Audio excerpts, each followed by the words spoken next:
The story begins in 1912, off the coast of Maine. Booker DeWitt is being taken across the dark waters in a small rowboat, accompanied by an unfamiliar man and woman whose cryptic argument appears to concern matters known only to them. Before they reach their destination, the woman hands Booker a wooden box bearing his name. Its inscription reveals that DeWitt served with the United States Army's 7th Cavalry Regiment and fought at Wounded Knee. The Battle of Wounded Knee was also a real historical event. In December 1890, soldiers of the 7th Cavalry surrounded a group of Lakota near Wounded Knee Creek. The confrontation ended in a massacre in which hundreds of Lakota men, women, and children were killed. Booker's involvement in that bloodshed will prove to be one of the defining events of his life. Inside the box, Booker finds a pistol, a key, some money, a card marked with an unusual sequence of symbols, and a photograph of a young woman named Elizabeth. A message written on the back establishes his assignment. He must bring Elizabeth safely to New York. In return, his debts will be erased. The boat eventually reaches a lonely pier beneath a towering lighthouse. The man and woman leave Booker behind and disappear into the darkness, forcing him to continue alone. At the lighthouse entrance, he discovers another message reminding him that delivering Elizabeth is his final opportunity to wipe away his debt. Booker knocks, but no one answers. He enters the lighthouse and begins climbing its narrow stairway. On the 3rd floor, he finds the body of a man whose head has been shot apart. A sack covers the corpse, and a sign fastened to it warns Booker not to disappoint those who sent him. The message makes it clear that failure will not be forgiven. At the top of the lighthouse, Booker finds 3 large bells. Using the sequence depicted on the card from the box, he rings them in the correct order. The same notes answer from somewhere high above the clouds. Moments later, the lighthouse beacon transforms, surrounding Booker with metal walls and forming a sealed launch capsule containing a single chair. With no other path available, Booker sits down. Restraints immediately lock around his wrists and body. The chamber closes, and a mechanical voice identifies him as a pilgrim and instructs him to remain calm. The chair tilts backward, revealing powerful engines beneath the capsule. During the final preparations, Booker's pistol slips from his coat and falls into the machinery below, leaving him unarmed. The engines ignite. The capsule tears upward with tremendous force as Booker struggles helplessly against the restraints. It rises through the storm and breaks beyond the clouds. There, suspended impossibly in the open sky, stands Columbia, a vast city floating above the earth. As the capsule descends toward its landing platform, Booker sees enormous banners and portraits devoted to the city's ruler, the self-proclaimed Prophet Zachary Hale Comstock. Messages visible through the windows praise Comstock as Columbia's founder and spiritual father. A colossal stained glass image depicts him leading his followers into the heavens and presenting the flying city as a new Eden, untouched by the corruption of the world below. When the capsule opens, Booker enters Columbia's Welcome Center. There he encounters the prophecy upon which the city's faith is built. The seed of the prophet will sit the throne and drown in flame the mountains of man. The words foreshadow both the destiny Comstock has envisioned for his heir and the destruction awaiting the world beneath Columbia. Booker moves deeper into the Welcome Center, passing through flooded halls that resemble the submerged ruins of another world. Eventually, he reaches a vast baptismal chamber where worshippers gather in the water and pray to their prophet. A preacher approaches Booker and informs him that no one may enter Columbia without first being cleansed of earthly sin. Although visibly reluctant, Booker submits to the ritual. The preacher forces his head beneath the water and holds him there with such intensity that Booker begins to lose consciousness. A vision overtakes him. Booker finds himself back in his office.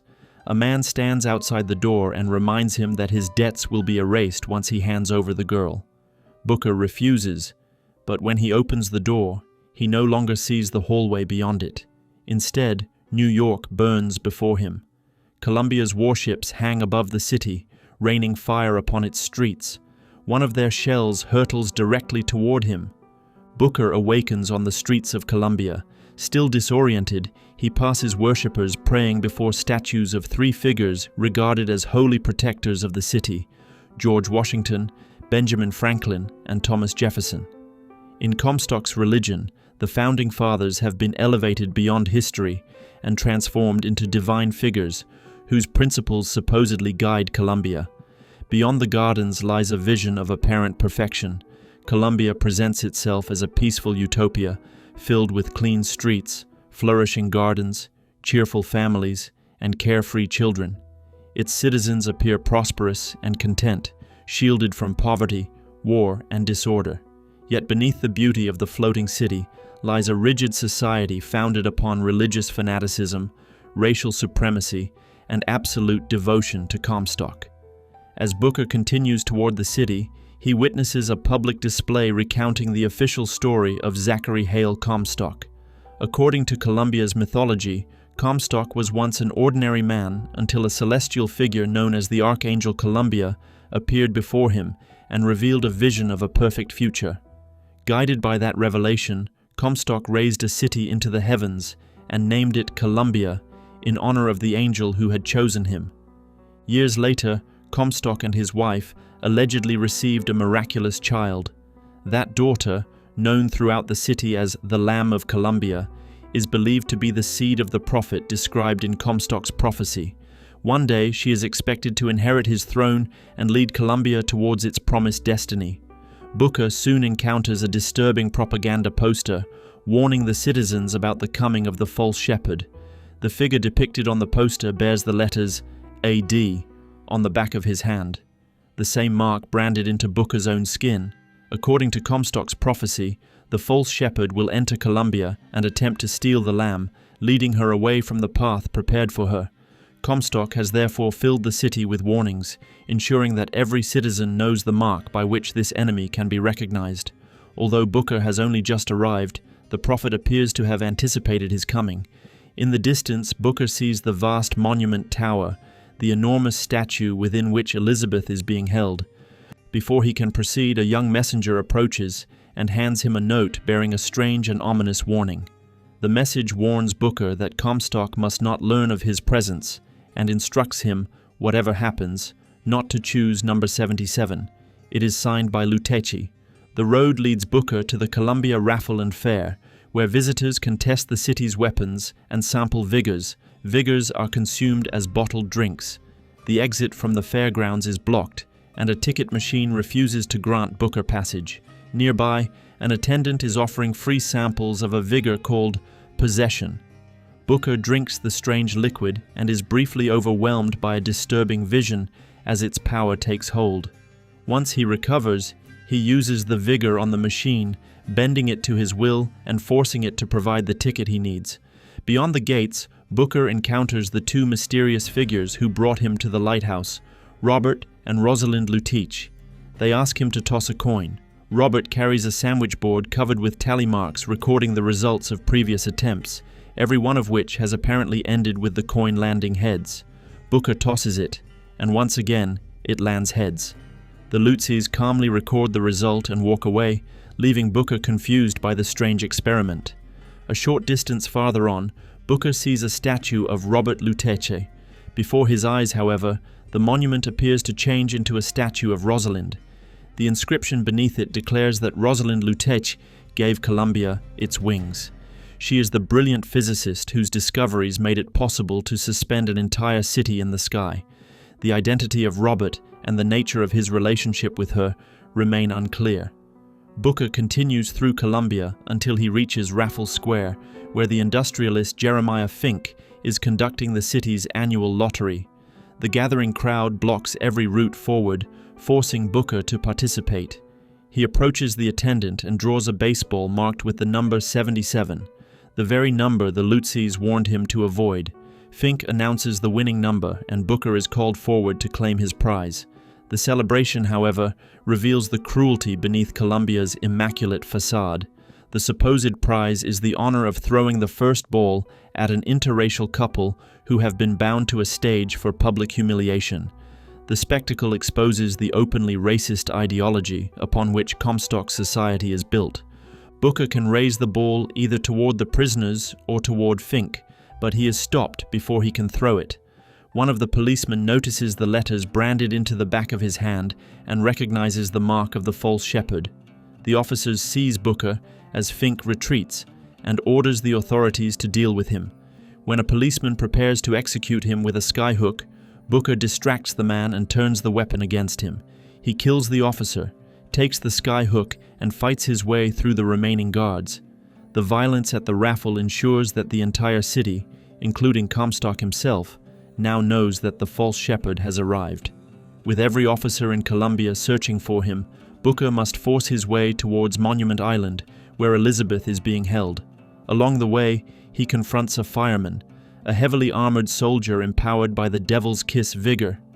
After defeating him, Booker takes the vigor for himself. The liquid burns through his body, filling his veins with an agonizing heat before granting him the ability to conjure and hurl explosive flames. After eliminating the remaining policemen, Booker enters the Blue Ribbon restaurant. Robert and Rosalind are already waiting for him. Rosalind presents him with a tray bearing a strange yellow infusion. Booker drinks it, and the substance permanently alters his body, granting him a protective shield capable of absorbing incoming damage. Booker steps onto the balcony and uses the skyhook taken at the raffle to attach himself to a freight hook suspended from a neighboring building. Comstock dispatches troops to intercept him, but Booker fights through the soldiers and reaches the headquarters of the Fraternal Order of the Raven. The organization is Columbia's equivalent of the Ku Klux Klan, devoted to preserving what its members consider the purity of the white race. Its followers revere John Wilkes Booth, the assassin who murdered President Abraham Lincoln, as a holy figure and a martyr. The order directs its hatred not only against black citizens, but also against Native Americans, Chinese immigrants, and anyone else it regards as racially inferior. Inside the building, Booker witnesses one of its fanatics preparing to feed a captive Chinese man alive to a flock of crows. Leaving the Order's headquarters behind, Booker makes his way through the city to Monument Island Gateway, the station from which gondolas travel towards Elizabeth's Tower. The automated attendant informs him that all transportation to the island has been suspended. With the conventional route closed, Booker uses his skyhook to reach a nearby skyline and continues towards the island along the aerial rail system. He races above the streets and rooftops of Columbia, fighting Comstock's soldiers as he moves ever closer to Monument Island. Eventually, Booker reaches a bell tower, where another force of armed men is waiting for him. Before they can attack, Comstock's voice fills the area. The soldiers lower their weapons and kneel in prayer before their prophet. Booker enters the tower and begins ascending in an elevator. During the journey, Comstock addresses him directly. The prophet claims to know why Booker has come to Columbia and reminds him of the sins that have haunted his life, his drinking, his gambling, the bloodshed of his past, and above all, a woman named Anna.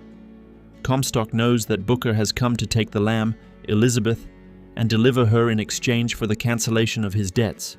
He warns that Booker's crooked path can lead only to blood.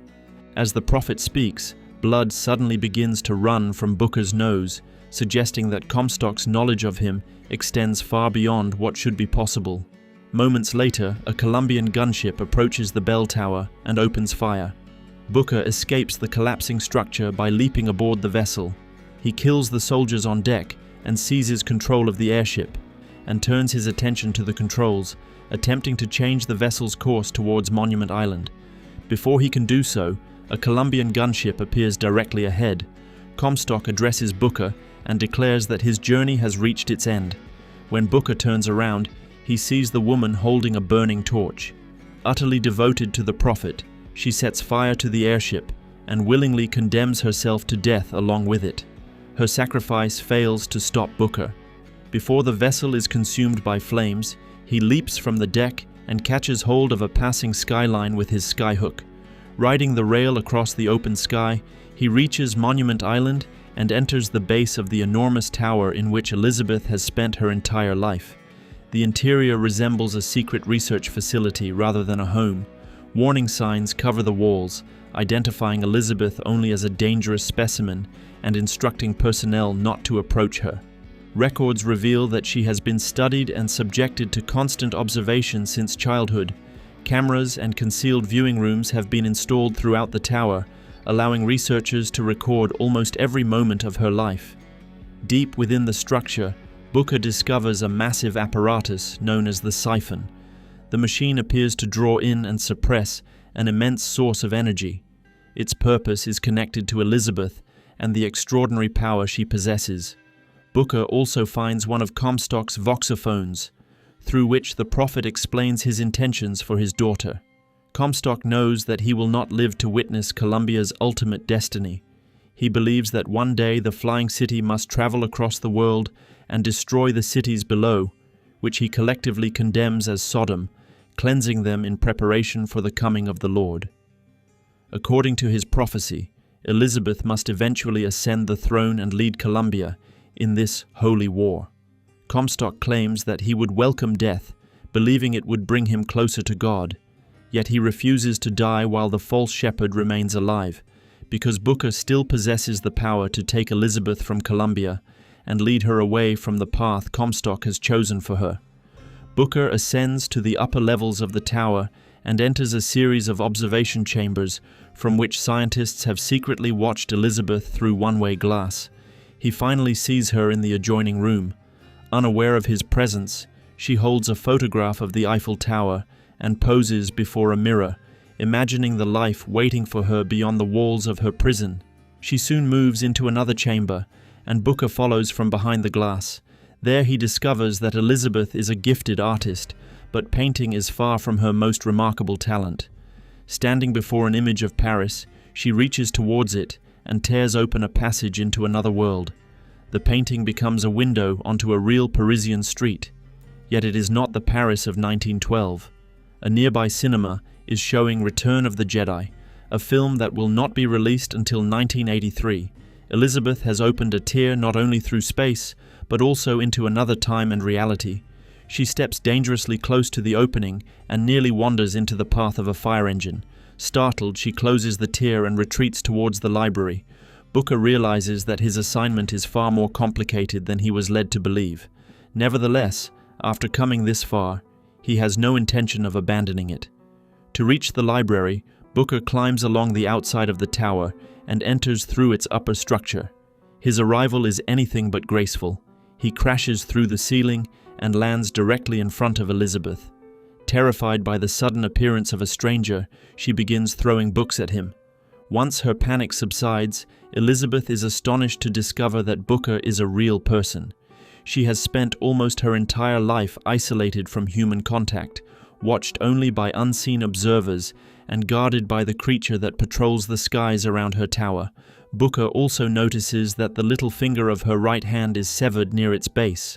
Although he has no opportunity to ask how she lost it, a golden statue nearby suddenly whistles an unusual sequence of notes. Almost immediately, something enormous begins hammering against the walls of the library. Booker urges Elizabeth to flee, but she insists that escape is impossible. Booker then produces the key he was given at the lighthouse. Recognizing it as the key to her prison, Elizabeth rushes to unlock the massive door. The moment it opens, an alarm sounds throughout the tower. The blows against the structure grow more violent, accompanied by an inhuman shriek that echoes through the corridors. Booker and Elizabeth run as the tower begins to collapse around them. Elizabeth explains that the destruction is being caused by her guardian, a creature whose purpose is to keep her imprisoned and prevent anyone from taking her away. When they reach an elevator, Booker finally sees the guardian for himself. Songbird is an immense winged creature, part living being and part machine, shaped like a monstrous bird. It forces its head into the elevator shaft and attempts to reach them, but the descending car strikes it and gives the pair enough time to escape onto the exterior of the tower. Songbird continues tearing through the structure in pursuit of them. The damage becomes catastrophic, and entire sections of the monument begin breaking apart. Booker and Elizabeth lose their footing and fall from the tower. Booker manages to catch Elizabeth, and together they plunge towards the city below. As they fall, Booker spots a skyline and catches it with his skyhook. The violent impact nearly tears them apart, but the device holds, allowing them to continue along the rail while Songbird circles through the air around them. The upper section of Monument Tower collapses onto a bridge, severing the skyline. Booker loses his grip on Elizabeth, and she is thrown away from him. He falls into a large body of water beneath the city. Songbird dives after him, attempting to continue the pursuit underwater. Its mechanical body, however, is unable to withstand the pressure. The creature is injured and forced to retreat. As Booker sinks beneath the surface, another vision overwhelms him. He is once again standing inside his office, with Elizabeth before him. The same voice waits beyond the door, demanding that Booker surrender the girl. He opens the door and abruptly regains consciousness. Elizabeth is standing over him, alive and unharmed. Still disoriented, Booker calls her Anna. She corrects him, reminding him that her name is Elizabeth, and asks whether he is all right. Booker gives Elizabeth a brief reassurance. Moments later, she hears music drifting across the beach and asks whether she may join the people dancing nearby. Still exhausted after their escape from Monument Tower, Booker allows her to go while he remains on the shore and recovers. When he finally rises, he discovers that the body of water into which he fell is part of Battleship Bay, an artificial seaside resort within Columbia. Their escape has only just begun. Booker searches the crowded beach and finds Elizabeth dancing among the holidaymakers. Having spent her entire life imprisoned inside the tower, she is overwhelmed by her first taste of freedom and eager to experience everything around her. Booker reminds her that they cannot remain there and orders her to come with him. Elizabeth sees little reason to abandon the celebration for a grim stranger she has only just met. To secure her cooperation, Booker tells her that he will take her to Paris aboard an airship called the First Lady, which can be seen moving through the sky above them. The promise immediately captures Elizabeth's attention. Together, they begin making their way towards the nearest gondola station. Along the way, Robert and Rosalind appear once again. They present Elizabeth with two pendants, one bearing the image of a bird and the other depicting a cage. Unable to decide between them, she asks Booker to choose. Whichever pendant he selects, Elizabeth fastens it around her neck before the Lutzies disappear as mysteriously as they arrived. The choice between the bird and the cage changes only the pendant Elizabeth wears and a handful of later remarks. It does not alter the course of events. The two symbols instead reflect one of the central questions surrounding Elizabeth, whether freedom is truly possible or whether every apparent escape merely leads into another form of captivity. Soon, the people of Columbia notice that Monument Tower has been severely damaged. The prison of the Lamb has been breached, and panic is beginning to spread. Booker and Elizabeth must leave Battleship Bay before the authorities seal the district. Police officers are already searching passengers at the ticket booths, forcing the pair to seek another route. A door leading into a restricted service area is locked, but Elizabeth reveals another of the skills she developed during her years of confinement. Using a hairpin, she picks the lock and opens the way forward. They pass through the service corridors and emerge inside a small amusement arcade connected to the gondola station. Near the turnstiles, a woman addresses Elizabeth as Annabelle. Elizabeth corrects her, explaining that her name is not Annabelle, and the woman apologizes before continuing on her way. The encounter leaves Elizabeth unsettled. As she and Booker proceed through the station, the surrounding passengers begin watching them with increasing suspicion. At the ticket office, Booker hears the attendant secretly reporting the arrival of a man and a young woman over the telephone. Realizing that they have been identified, Booker draws his weapon. Several people behind them reveal themselves as armed agents and prepare to attack. Booker kills them before they can stop him. Elizabeth is horrified. Although she understands that Comstock's forces are searching for them, she has never witnessed death at such close range. Terrified by Booker's violence, she slips through the bars of a gate and runs away. Comstock's soldiers storm the station moments later. Booker fights through them and pursues Elizabeth, finding her at the gondola controls as she desperately struggles to move a heavy lever. He helps her activate the mechanism and tries to explain that the people of Columbia will not simply allow her to leave. If they are to escape the city, violence may be unavoidable. Though deeply disturbed, Elizabeth accepts that Booker cannot protect her without fighting. She agrees to accompany him and promises to assist however she can. The gondola carries them to Soldiers Field, a vast patriotic amusement park created to instill devotion to Comstock and Columbia from childhood. Its attractions transform the city's history, religion, and military victories into colorful entertainment for families. From the station, Booker and Elizabeth see the First Lady approaching a nearby aerodrome. The airship could carry them out of Columbia, but the gondola leading to its dock has lost power. To restore the electrical system, they need a vigor called shock jockey, a substance capable of generating powerful discharges of electricity. The nearest supply is stored inside the Hall of Heroes, a museum celebrating Columbia's military history. With no other way to reach the airship, Booker and Elizabeth set out to retrieve it. They enter an elevator, but its mechanism refuses to operate. Booker begins replacing a burned-out fuse while Elizabeth waits inside. A bee flies into the car, causing her to panic. In her desperation to escape it, she opens a tear in the wall. Beyond the opening lies another world. Elizabeth explains that tears are windows into other realities, and that she has spent years learning to manipulate them. Her control remains limited, however. She cannot keep a tear open indefinitely, and she senses that the songbird existing within that reality is also trying to reach her. She closes the passage before the creature can cross through. Once Booker repairs the elevator, they continue towards the Hall of Heroes. The surrounding displays have been damaged, and signs of rebellion are visible throughout the district. Columbia's carefully maintained image of unity is beginning to fracture. Outside, Booker and Elizabeth encounter a unit of Columbian soldiers preparing for an assault. Their commander speaks of Cornelius Slate, a former officer who has rebelled against Comstock and occupied the Hall of Heroes with a group of disillusioned veterans. The soldiers intend to wait for reinforcements before storming the museum. Booker eliminates the unit, clears the nearby skyline, and rides with Elizabeth towards the occupied Hall of Heroes. After defeating the guards outside, they enter the museum. Booker explains that he knows Cornelius Slate.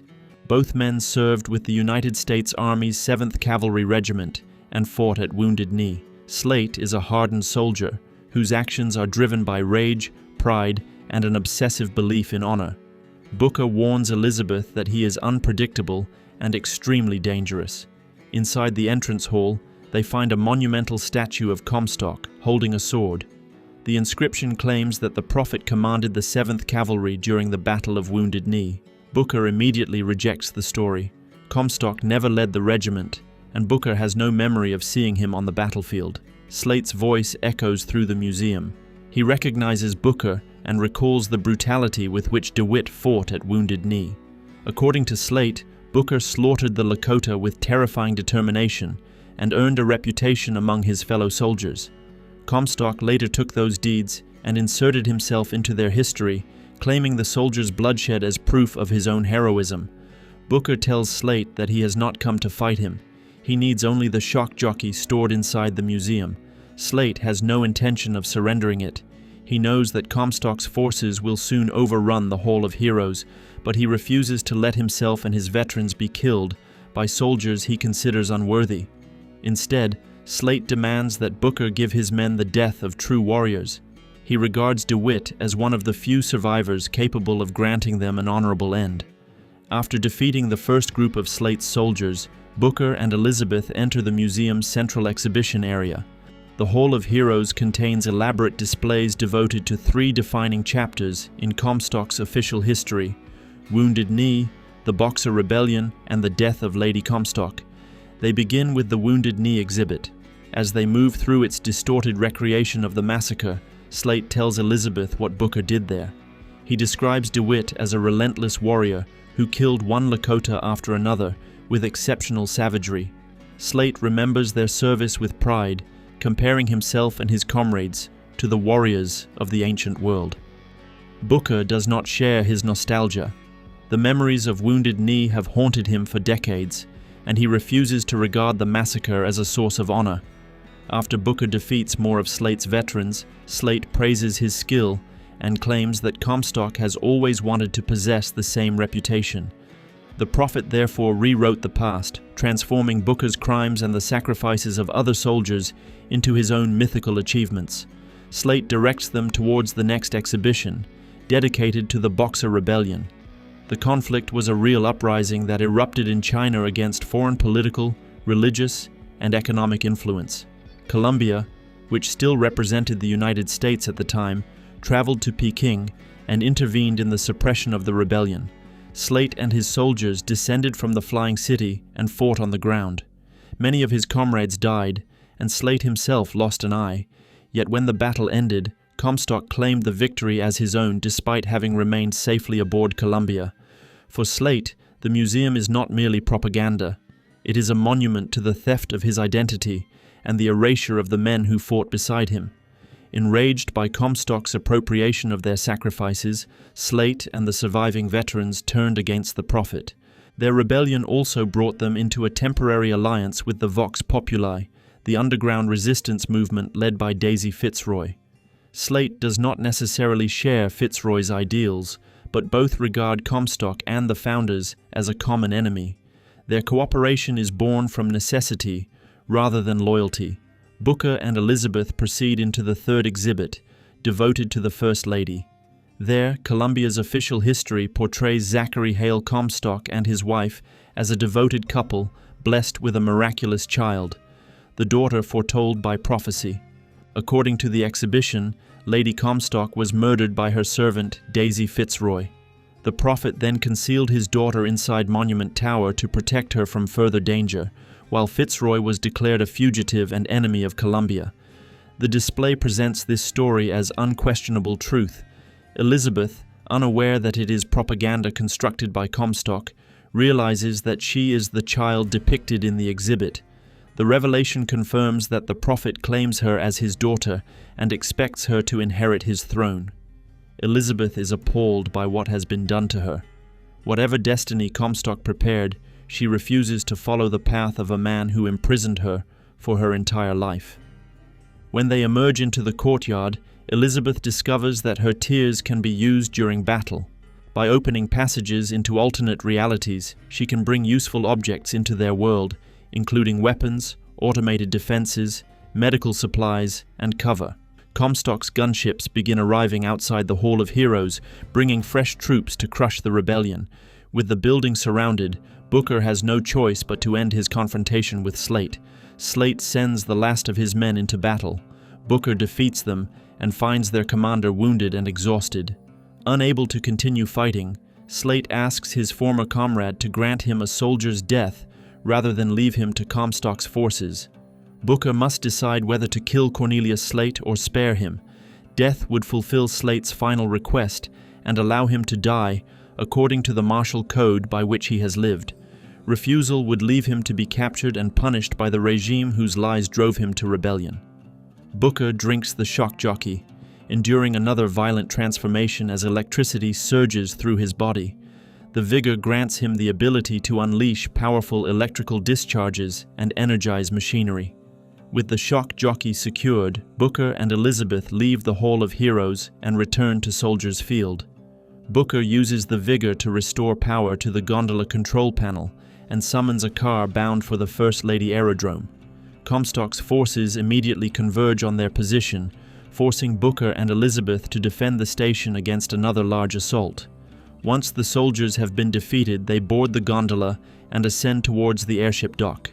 After fighting their way through the aerodrome, the pair finally reach the First Lady. Booker takes control of the vessel and enters the coordinates for New York. Elizabeth quickly notices that the destination bears no resemblance to Paris and demands an explanation. Booker can no longer conceal the truth.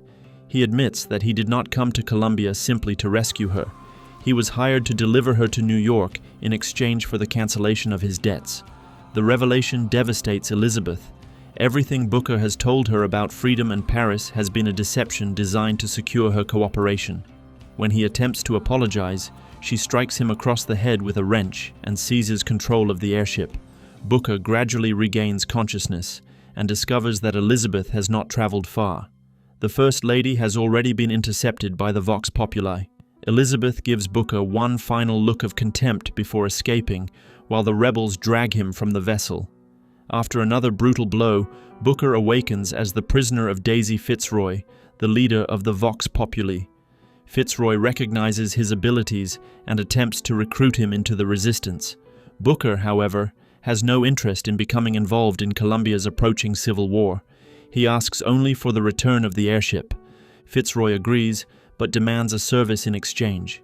The Vox Populi need weapons if they are to challenge Comstock's army. Booker must travel into Finkton and negotiate with a gunsmith named Chen Lin, who has agreed to manufacture arms for the rebellion. Once the weapons are delivered, Fitzroy promises to return the First Lady. Finkton is Columbia's industrial heart, containing the factories, workshops, and production lines that sustain the floating city. The district is named after Jeremiah Fink, whose immense fortune is built upon the exploitation of black laborers, Chinese and Irish immigrants, and Columbia's impoverished working class. These people endure exhausting work, starvation wages, and living conditions little better than slavery.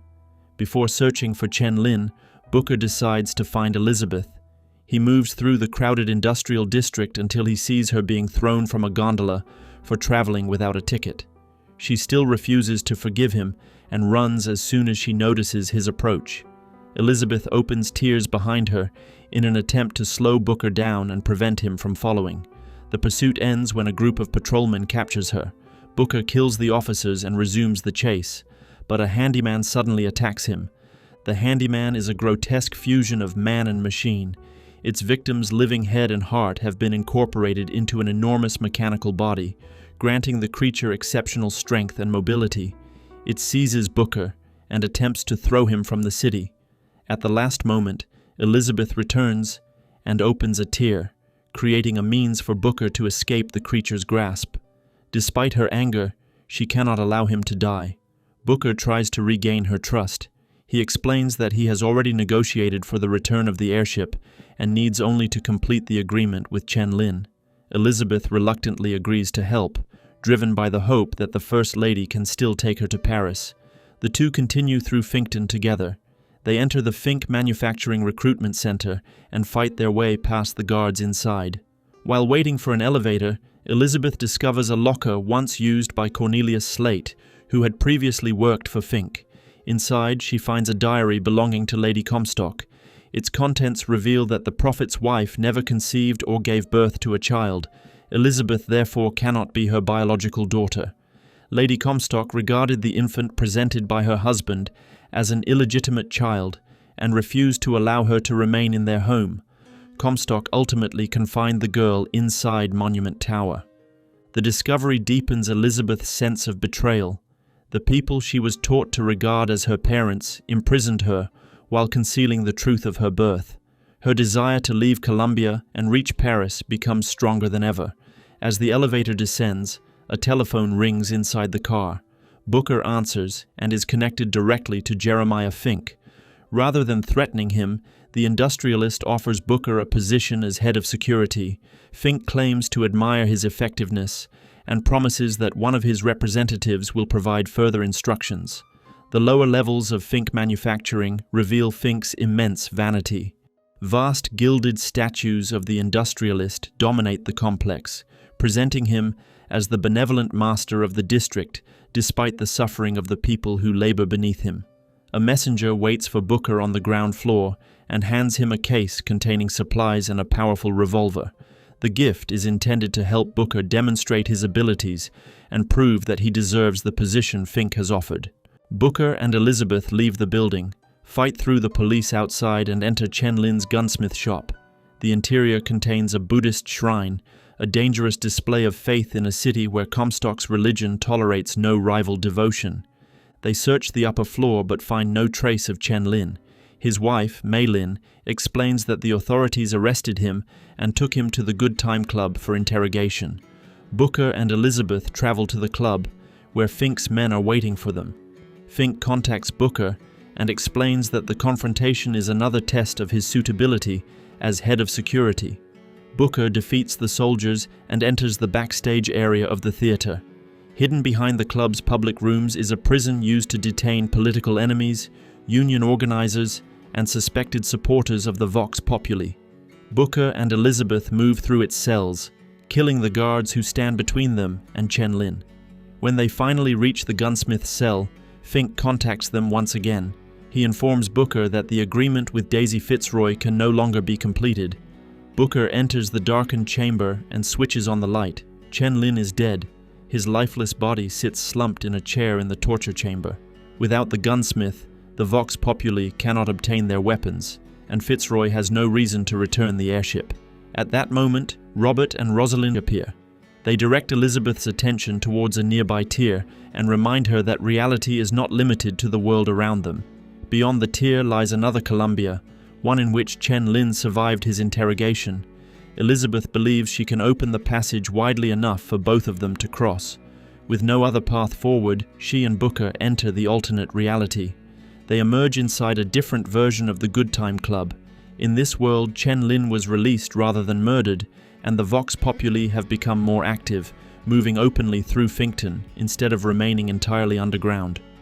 As Booker and Elizabeth make their way towards the exit, they encounter several guards whom Booker killed in the previous reality. The men are alive, but they are disoriented and suffering from severe nosebleeds. Elizabeth realizes that the tier has created a conflict between their memories and their present existence. These men remember dying in another reality, even though they remain alive in this one. Their minds are struggling to reconcile two incompatible histories. A film projector nearby contains a recording of Chen Lin's interrogation. It reveals that the gunsmith was released on orders from above because his wife possessed connections to influential people within Finkton. Booker and Elizabeth are again attacked by Fink's men in the main theater. In this reality, however, Fink never offered Booker the position of head of security. He is therefore bewildered by their sudden appearance inside the building and has no understanding of how they entered. After escaping the club, Booker and Elizabeth return to Chen Lin's workshop. The differences between the two realities are immediately visible. The Buddhist statue that stood inside the shop has been replaced by an image of Comstock. They find Chen Lin alive on the upper floor, but his mind is severely damaged. Like the guards at the club, he appears to retain memories from another reality. Some part of him remembers being tortured and killed, leaving him trapped between the living man he is and the corpse he became elsewhere. Downstairs, Booker and Elizabeth meet his wife. In this reality, she is not Mei Lin, the Chinese woman they encountered before, but a white woman named Mrs. Lin. Her influential connections explain why the authorities released her husband. She is deeply concerned about Chen's deteriorating mental state. She believes that returning him to his work may restore some measure of stability. The police, however, have confiscated all of his tools and taken them to the Bull House impound near Shantytown. Booker and Elizabeth travel towards the impoverished district surrounding the police station. As they descend into Shantytown, they witness the true cost of Fink's industrial empire. Families live in filth and overcrowding, while starving workers search through refuse for anything they can eat. The splendor of Columbia depends upon people who receive almost nothing in return for their labor. The Bull House impound is defended like a military fortress. Automated turrets, heavy weapons, and armed guards protect its perimeter. Booker destroys the outer defenses, storms the building, and fights his way through the officers inside. In the basement, he and Elizabeth finally locate Chen Lin's confiscated machinery. The equipment is far too large and heavy for them to transport back to the workshop. Elizabeth devises another solution. Instead of carrying the tools through Finkton, she can open a tier into a reality in which the police never confiscated them. If the transition works, the machinery should already be waiting inside Chen Lin's workshop. She opens another passage, preparing to take them into a third version of Columbia. Upon stepping outside, Booker and Elizabeth discover that the new reality differs radically from the one they left behind. Here, the Vox Populi have already obtained their weapons, and open revolution has consumed Finkton. Armed rebels fill the streets, overwhelming the forces of Comstock and Jeremiah Fink as the industrial district descends into war. Booker soon notices propaganda posters bearing his own likeness. They proclaim Booker DeWitt a martyr of the revolution. Members of the Vox Populi confirm that, in this reality, he joined their struggle and died fighting for their cause. The revelation causes blood to run from Booker's nose. Like the guards and Chen Lin in the previous reality, he is beginning to experience the effects of conflicting memories. This world contains a history in which another Booker lived, fought, and died, and traces of that life are now pressing against his own mind. Booker and Elizabeth return to the gunsmith's workshop, expecting to find Chen Lin's machinery waiting for them. The tools are there, but Chen and his wife have been murdered. The Vox Populi killed them because the shrine in their home marked them as supporters of Comstock. The sight devastates Elizabeth. She believes that her manipulation of the tears has led directly to their deaths. By searching for a reality in which Chen survived and the weapons could be completed, she has brought herself into a world where he and his wife met an equally violent end. Booker tries to convince her that she cannot hold herself responsible for every consequence in an alternate reality. The weapons have already reached the Vox Populi, and nothing can now be done for Chen Lin. Their only remaining objective is to find Daisy Fitzroy and recover the First Lady. Following the advancing rebels, Booker and Elizabeth make their way towards Fink's factory. The Vox Populi launch a full assault upon the complex, but their advance is halted by a heavily armed gunship that opens fire on the workers below. Booker boards the vessel using the skyline and destroys its engine, bringing the gunship down and clearing the path to the factory. He then rejoins Elizabeth, and together they force their way into the building. They enter an elevator and begin ascending towards Fink's private offices. During the journey, the telephone rings once again. This time, Daisy Fitzroy is waiting on the other end. Booker demands the return of the First Lady, but Fitzroy refuses. She claims that the Booker DeWitt she knew died before her eyes and became a martyr to the revolution. The man speaking to her now can only be an imposter or a ghost. With Booker's identity called into question, the Vox Populi turn against him. He and Elizabeth are now enemies of both Comstock's soldiers and the rebellion they helped to arm. When they reach the upper level of the factory, they discover that Fitzroy has already captured Jeremiah Fink. He begs for his life, but she ignores his pleas and shoots him dead. The Vox Populi immediately attack Booker and Elizabeth, accompanied by another handyman. After surviving the battle, the pair enter Fink's office and find Fitzroy holding the industrialist's young son at gunpoint. Fitzroy has decided that killing Fink is not enough. She intends to eliminate his heir as well, ensuring that the family's power can never be restored. Elizabeth asks Booker to distract her while she searches for another way into the room. Booker draws Fitzroy's attention and attempts to keep her talking. She presses the weapon against the child's head, but before she can fire, Elizabeth enters through a window and drives a pair of scissors into her chest. Fitzroy collapses and bleeds to death. Elizabeth is left staring at the blood on her hands, horrified by what she has done. Though she acted to save a child, she has taken a human life for the first time. Unable to face Booker, she runs aboard the First Lady and locks herself inside one of the cabins. Booker follows and attempts to speak with her, but she refuses to open the door. He goes to the controls and launches the airship. Sometime later, Elizabeth emerges wearing a new dress that once belonged to Lady Comstock. She has also cut her hair, abandoning the long braid she wore throughout her captivity. Elizabeth asks Booker how he endures the burden of killing. He tells her that there is no simple way to escape it. A person merely continues living with what they have done. As the airship moves through the sky, a concealed statue aboard the vessel begins whistling the melody used to summon Songbird. The creature answers almost immediately. Booker attempts to accelerate and escape, but the airship cannot outrun it. Songbird tears into the vessel, shattering its structure and sending the First Lady crashing towards the city. When Booker regains consciousness, he hears someone nearby playing Songbird's melody on a piano. He and Elizabeth emerge from the wreckage and find Robert and Rosalind sitting at the instrument. Elizabeth urgently asks them to stop. The Lutettis explain that the melody alone is insufficient to control Songbird. It must also be played through the correct instrument. They provide Booker and Elizabeth with a diagram of the musical device concealed inside the summoning statues and then disappear. The pair conclude that the means of controlling Songbird may be hidden within Comstock House. With the First Lady destroyed, they set out towards the Prophet's residence. As they travel, Elizabeth reflects upon her former relationship with Songbird. During her childhood, she regarded the creature as a companion. It guarded her, brought her food, and delivered the books through which she learned about the outside world. Now she understands that its apparent affection never made it less of a jailer.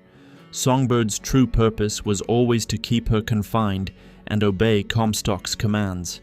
Whatever bond existed between them was shaped by her imprisonment. Booker and Elizabeth reach Port Prosperity and board a gondola bound for Emporia, the wealthy district surrounding Comstock House. During the journey, they once again see the Lutettis. Elizabeth recognizes them as Robert and Rosalind Lutechi, the physicists responsible for the technology that lifted Columbia into the sky. The city does not remain airborne through balloons or conventional engines. Its foundations are supported by quantum particles locked in a fixed position, suspended outside the ordinary flow of space and time. The public history of Columbia presents Robert and Rosalind as brother and sister. In truth, they are alternate versions of the same person. Rosalind was born in Booker's reality, while Robert came from another universe. Their experiments allowed them to communicate across the boundary between their worlds and eventually to exist together. At some point, both scientists disappeared without explanation. Now they continue appearing throughout Booker's journey, guiding him towards Comstock, while conducting an experiment whose true purpose remains unclear. Upon reaching Emporia, Booker and Elizabeth pass through the station while fighting Vox Populi rebels who have spread beyond Finkton. They eventually reach an elevator leading down into downtown Emporia. The elevator is secured by a numerical code. Booker locates the combination on a nearby desk, but before they can enter it, a concealed golden statue slides into view and begins playing Songbird's summoning call. Booker and Elizabeth hide behind the desk as Songbird arrives. The creature searches the room for her, scanning every corner. When it fails to find Elizabeth, it releases an enraged cry and flies away. Terrified by the prospect of being captured again, Elizabeth asks Booker to kill her, rather than allow Songbird to take her back to the tower.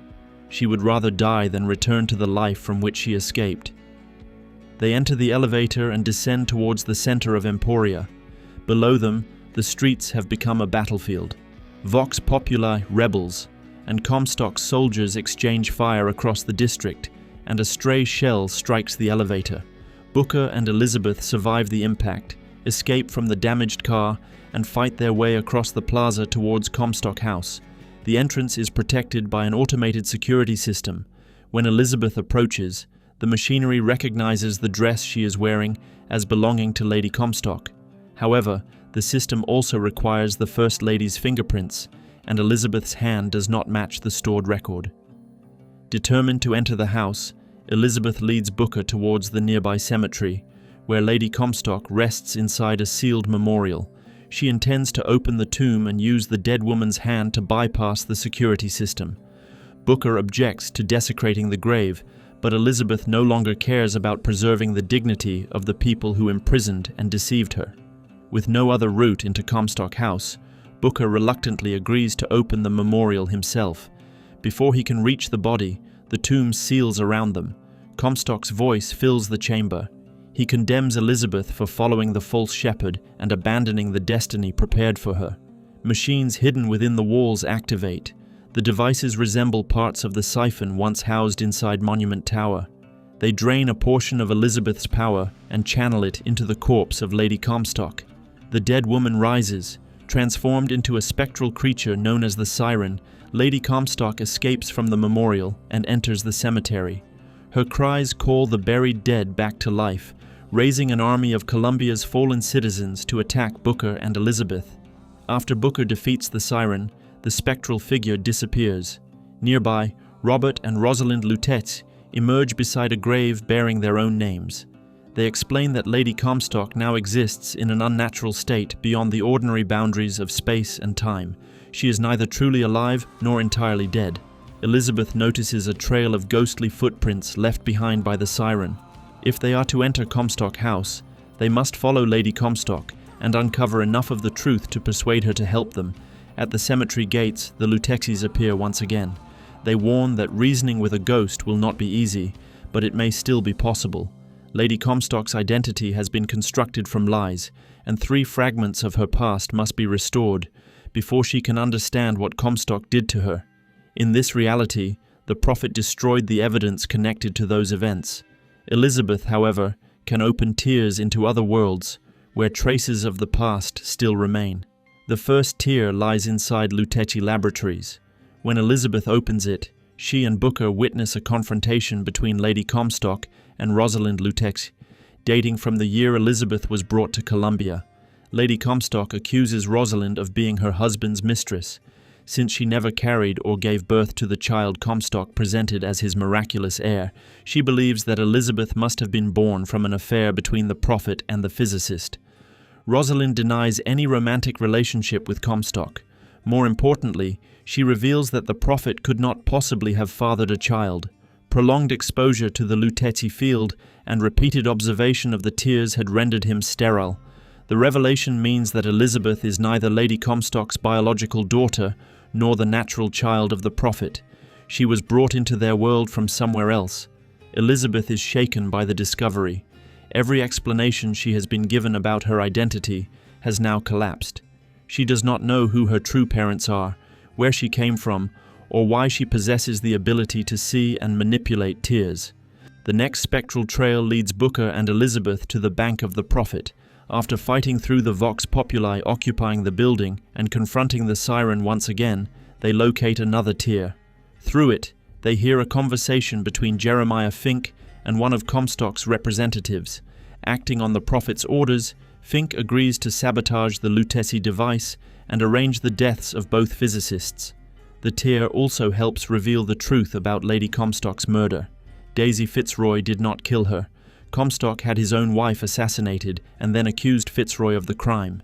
Lady Comstock had learned that Elizabeth was not her biological child and intended to expose the deception to the people of Columbia. Such a revelation would have destroyed the sacred mythology surrounding the Lamb and threatened Comstock's authority as prophet. The Lutzes posed a similar danger. They knew where Elizabeth had come from and understood that Comstock's miracle was built upon technology and deception rather than divine intervention. To prevent them from revealing the truth, Comstock ordered Fink to eliminate them. Fink sabotaged the Lutze device, intending to kill Robert and Rosalind when they next activated it. In one sense, his plan succeeded. Their physical forms were destroyed, yet the Lutezis did not cease to exist. The accident dispersed them across the fabric of reality, leaving them unbound by any single place, universe, or moment in time. They became capable of appearing and disappearing throughout countless possible worlds. Booker and Elizabeth follow the final trail to a photographic studio. There they discover the third tier and hear a conversation between the photographer who documented the Lutez's funeral and the supposedly deceased physicists themselves. Robert and Rosalind casually criticize the quality of their own funeral portraits. Their appearance confirms that although their bodies were declared dead and buried, their consciousness survived beyond conventional reality. Having uncovered the extent of Comstock's crimes, Booker and Elizabeth return to the entrance of Comstock House. The siren confronts them one final time, raising the dead to defend the lies around which her identity has been built. Once Booker defeats her, Elizabeth addresses the spirit directly. She explains that Comstock deceived and exploited them both. He imprisoned Elizabeth and forced Lady Comstock to live inside a false history, then murdered her when she threatened to reveal the truth. Elizabeth does not condemn her for the years of rejection and resentment. Instead, she asks for forgiveness, recognizing that both of them were victims of the same man. Lady Comstock finally accepts the truth. Her spectral form turns towards the gates of Comstock House and destroys them, opening the path to the prophet's residence. Beyond the entrance lies an enormous bridge that must be lowered before Booker and Elizabeth can cross. Booker activates the mechanism, but before the bridge can descend, Songbird attacks. The creature seizes Booker and hurls him through the window of a nearby building. He strikes the floor and loses consciousness. Another memory overtakes him. Booker is back inside his office. Elizabeth stands before him alongside the Lutezis, who ask him to surrender the girl in exchange for the cancellation of his debts. From somewhere beyond a closed door, he hears the sounds of a small child. Booker opens the door and abruptly awakens. Songbird has finally caught him. The creature towers over Booker and prepares to deliver a fatal blow. Elizabeth tries to intervene, but Songbird pushes her aside and turns its attention back to its victim. Before it can kill him, Elizabeth begs the creature to stop. She apologizes for escaping and promises not to resist again. If Songbird spares Booker, she will willingly return to captivity. Her surrender calms the creature. Songbird takes Elizabeth into its grasp and flies towards Comstock House. Booker refuses to abandon her. He leaps onto the newly lowered bridge and runs after them, determined to enter the Prophet's home and bring Elizabeth back. By the time Booker reaches Comstock House, snow has begun to fall, even though it was still July when he entered the building. The sudden change is not the result of Columbia traveling north. Without realizing it, Booker has crossed into a future in which Songbird successfully returned Elizabeth to Comstock, and the Prophet finally transformed her into the heir he desired. Throughout the asylum, tears reveal fragments of what happened after Elizabeth was taken. Booker hears her cries echoing from other moments in time. She is subjected to relentless pain and begs her captors to return her to Monument Tower, preferring the prison she knew to the torment awaiting her in Comstock House. Inside the atrium, Booker encounters groups of vacant, broken inmates wandering aimlessly through the halls. Guarding them are boys of silence, grotesque wardens fitted with enormous mechanical listening devices. They function as living surveillance systems. If one detects Booker, it immediately alerts every nearby patient and sends them into a violent frenzy. These inmates are unusually resilient and carry no useful supplies, making open confrontation dangerous. Booker must therefore avoid the boys of silence whenever possible as he searches for a way deeper into the building. A heavy iron door blocks the route forward. Its mechanism can be released only from the warden's office on the upper level of the atrium. As Booker climbs towards it, the tears continue revealing Elizabeth's fate. For a long time after her capture, she remained convinced that Booker would come for her. She endured the experiments and punishments because she believed he was still searching for her. Yet the years passed, and Booker never arrived. Eventually, her hope disappeared. Abandoned and broken, Elizabeth accepted the role Comstock had prepared for her. She ceased resisting and became the obedient daughter, heir and prophet he wanted her to be. Booker reaches the warden's office and unlocks the iron door. A boy of silence approaches from behind and suddenly detects him, summoning the guards and inmates throughout the atrium. Booker fights his way back downstairs and passes through the newly opened entrance. Beyond it, Robert and Rosalind Lutetia appear. They remind him that the future surrounding him is only one possible outcome among countless others. It is not yet inevitable. A distant image of Elizabeth then appears. She explains that she has used almost all of her remaining strength to bring Booker into this reality. She guides him towards the upper levels of the building, where he finally meets the woman she has become. Elizabeth is now elderly. Outside the window, the year is 1984, and New York City is burning beneath Columbia's warships. Rockets and artillery rain down upon the city exactly as Booker saw in his earlier visions. Comstock's prophecy has been fulfilled. The seed of the prophet has taken the throne and drowned the mountains of man in flame. The elderly Elizabeth tells Booker that he tried to rescue her again and again across numerous possible realities. Every attempt ended in failure because Songbird always stopped him before he could reach her. This time, however, she has brought Booker directly to her. She can no longer save herself, but she can help him prevent her younger counterpart from becoming the same broken instrument of destruction. Elizabeth gives Booker a card containing instructions intended for her younger self. She then opens another tier and sends him back to 1912, shortly after Songbird delivered her to Comstock House. Booker returns to the asylum and hears Elizabeth screaming behind a nearby door. Inside, he discovers her restrained in a chair and connected to a machine that punishes her whenever she attempts to open a tier. Powerful electrical shocks tear through her body each time she reaches towards another reality. To free her, Booker fights through heavily armored soldiers and reaches the two control stations powering the device. He pulls both levers and shuts down the machinery. Elizabeth immediately opens a tier onto a field consumed by a violent tornado.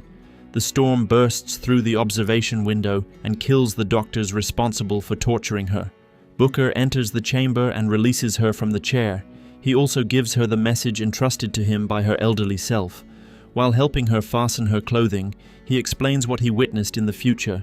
Elizabeth now understands what Comstock intends to make of her. She declares that they must kill him before he can fulfill his prophecy. Booker agrees and promises to deal with the prophet personally. They take an elevator to the upper levels of Comstock House and see the prophet's enormous private flagship hovering nearby. The vessel is known as the Hand of the Prophet, and Comstock himself is aboard. Booker and Elizabeth must find a way to reach it. A squadron of Columbian soldiers soon arrives in a gunship, providing them with the opportunity they need. Booker defeats the troops, seizes the vessel, and uses it to approach the flagship.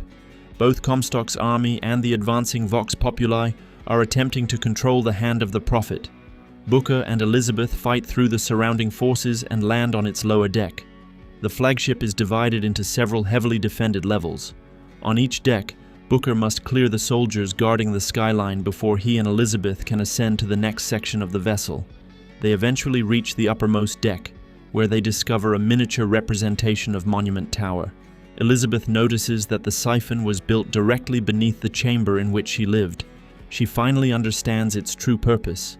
The machine did not create her abilities, it drained and suppressed them, preventing her from reaching the full extent of her power and making it possible for Comstock to keep her imprisoned. The Prophet is waiting in the chamber beyond. Booker and Elizabeth confront him, but Comstock shows no fear. Elizabeth demands to know who she truly is and where she came from. Rather than answer her, Comstock speaks once again of his prophecy and the warning supposedly delivered to him by the Archangel Columbia. According to Comstock, the Archangel foretold that a false shepherd named Booker DeWitt would one day enter Columbia and lead the lamb away from her ordained path. Comstock then turns his attention to Booker. He claims that sending armies against him was a mistake. He never needed to kill the false shepherd. He needed only to reveal the truth to Elizabeth. The Prophet tells Booker to explain what happened to her missing finger. He seizes Elizabeth's hand and demands that Booker confess. Booker reacts with fury. He believes Comstock is trying to shift responsibility for everything he has done: the kidnapping of Elizabeth, her imprisonment inside the tower, and the mutilation of her hand. He repeatedly strikes the Prophet's head against a baptismal font and finally holds him beneath the water until he drowns. Comstock dies without explaining the meaning of his accusation. Elizabeth still demands to know the truth about her finger. Booker insists that he has no idea what Comstock meant, but blood begins running from his nose. The contradiction between his memories and the truth is once again placing enormous strain upon his mind. Booker concludes that the answers lie within the siphon. As long as it continues suppressing Elizabeth's abilities, she cannot fully understand the realities surrounding her. They must return to the remains of Monument Tower and destroy it. Booker and Elizabeth enter the flagship's command center and direct the hand of the Prophet towards the tower. Before they can reach it, Vox Populi gunships begin attacking the vessel. The rebels do not know that Comstock is already dead and continue their assault on his flagship. Elizabeth studies the card given to Booker by her elderly counterpart. She finally understands that the drawing of a cage represents a musical sequence: C, A, G, and E. These are the notes required to control Songbird. She breaks open one of the golden summoning statues and removes the whistler concealed inside. Elizabeth plays the 4 notes, summoning Songbird to the flagship. When the creature arrives, she uses the melody to command it. Songbird obeys and turns against the attacking forces of the Vox Populi. Booker and Elizabeth must defend the flagship's central power core while waves of rebels descend upon the upper deck. Songbird assists them by destroying enemy gunships and attacking targets beyond Booker's reach, while Booker prevents the rebels from sabotaging the vessel. After the final attackers have been eliminated, the hand of the Prophet reaches Monument Island. Booker takes the whistler and orders Songbird to destroy the siphon. The creature crashes into the remains of the tower and tears the enormous machine apart. The destruction releases the power that had been taken from Elizabeth throughout her life. Freed from the siphon's influence, she suddenly becomes capable of perceiving and opening countless tears at once. The shockwave knocks the whistler from Booker's hand. No longer controlled by the melody, Songbird turns towards them in a rage. Before the creature can attack, Elizabeth opens a tear. In an instant, Booker, Elizabeth, and Songbird are transported deep beneath the Atlantic Ocean into the underwater city of Rapture. Songbird appears outside the glass walls, surrounded by the crushing pressure of the sea. Its body was built to endure the open skies, not the weight of thousands of tons of water. The pressure begins collapsing its mechanical frame. Elizabeth approaches the window and places her hand against the glass. Songbird looks towards her as it dies. Despite everything the creature has done, She still remembers the companion that guarded and cared for her throughout her childhood. Unable to save it, she remains with it until the water finally destroys its body. Booker and Elizabeth are standing inside the welcome center of Rapture. Booker is bewildered by the impossible city around them, but Elizabeth asks him to follow her. They proceed to the bathysphere station and enter one of the vessels. The bathysphere rises through the dark ocean, carrying them away from Rapture. They surface beside the same lighthouse that will one day guide Jack into the underwater city after the crash of his aeroplane. The lighthouse door is locked. A key suddenly appears in Elizabeth's hand, demonstrating that her newly restored power allows her to open passages into any reality. Beyond the door lies an endless ocean beneath a star-filled sky. Countless lighthouses rise from the water, each representing an entrance to another world and another version of history. Every lighthouse is a doorway. Behind each one lies a different universe, shaped by its own choices and possibilities. Booker and Elizabeth enter another lighthouse and emerge into a similar expanse filled with gateways leading to Columbia. Around them, other versions of Booker and Elizabeth walk along the same paths and enter other doors. There are countless Columbias, countless Bookers, and countless Elizabeths. Each reality contains variations in the events of their journey. Booker may choose the bird pendant or the cage. He may act differently at the raffle. He may spare Cornelius Slate or grant him death. Yet these variations do not change the destination. Across the infinite realities, the same fundamental events continue to repeat. Every path eventually leads Booker and Elizabeth back to this place. Booker and Elizabeth enter the next lighthouse and emerge beside a small body of water where a baptism is taking place. Booker recognizes the place. He stood here 20 years earlier, shortly after the massacre at Wounded Knee. Tormented by the atrocities he had committed against the Lakota, Booker sought baptism in the hope of washing away his sins. Yet at the final moment, he rejected the ritual. He could not accept that immersion in water and a declaration of faith could absolve him of the blood he had spilled. After reliving the memory, Booker asks Elizabeth to open a door to Paris. He wants to leave everything behind and allow them both to live in peace. Elizabeth refuses. They cannot escape until they find Comstock, because the prophet was also born beside these waters. Through another door, they enter Booker's apartment in New York.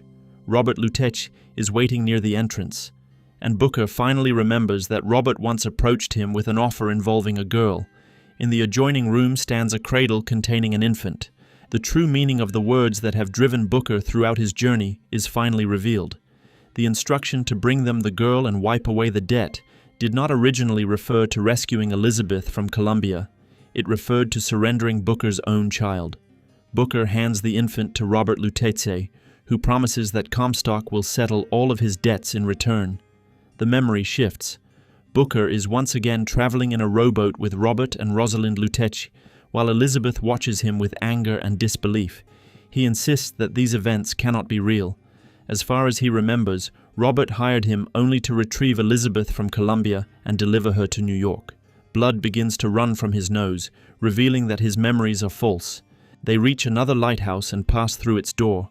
Booker finds himself in an alley on October 8, 1893. Ahead of him, Robert and Rosalind Lutece are helping Comstock carry the infant through a tier leading into Columbia's reality.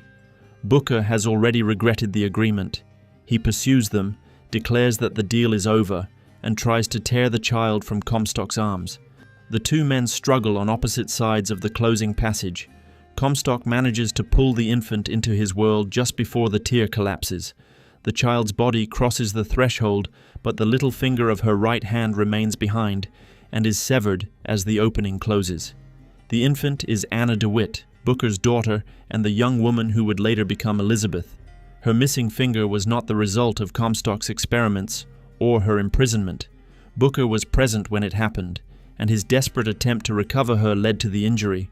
Her body existed almost entirely in Comstock's universe, while a small part of her remained in the reality of her birth.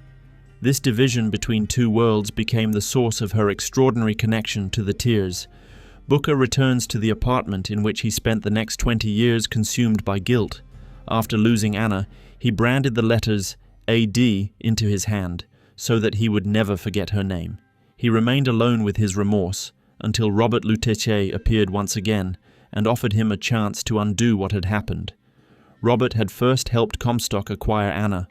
Later, however, he turned against the prophet and persuaded Rosalind to help return the child to her true father. They brought Booker across realities and sent him into Columbia to retrieve her. The transition placed enormous strain on Booker's mind. When he entered a universe containing another version of himself, his memories became confused and contradictory. Unable to accept the truth, his mind constructed a new history from fragments of the old one. The original demand to give them the girl and wipe away the debt was transformed into a supposed rescue mission. Booker convinced himself that he had been hired to bring Elizabeth out of Columbia in exchange for forgiveness of his debts. He forgot that Elizabeth was Anna and that he had already surrendered her once before. Booker asks his daughter to forgive him. He now believes that Comstock is responsible for everything and that they must kill the prophet before he can take Anna away. Elizabeth explains that killing Comstock aboard the hand of the prophet was not enough. There are countless realities and therefore countless versions of him. To prevent every Comstock from existing, they must return to the point at which he was created. Booker concludes that they must destroy Comstock at his birth. Together, he and Elizabeth approach the final door leading to that decisive moment. Before opening it, Elizabeth asks whether he is certain he wants to proceed. Booker answers that it is the only way to make things right. They step through and return to the baptismal waters. The meaning of the scene is now clear. After Wounded Knee, Booker DeWitt stood before the preacher and faced a choice. In some realities, he rejected the baptism and remained Booker. In others, he accepted it and allowed himself to be reborn under a new name, Zachary Hale Comstock. Comstock emerged from the same guilt that Booker carried, but he responded to it differently. Rather than live with responsibility for his actions, he embraced the belief that baptism had cleansed him completely. He buried his former identity and transformed his past violence into evidence of divine purpose.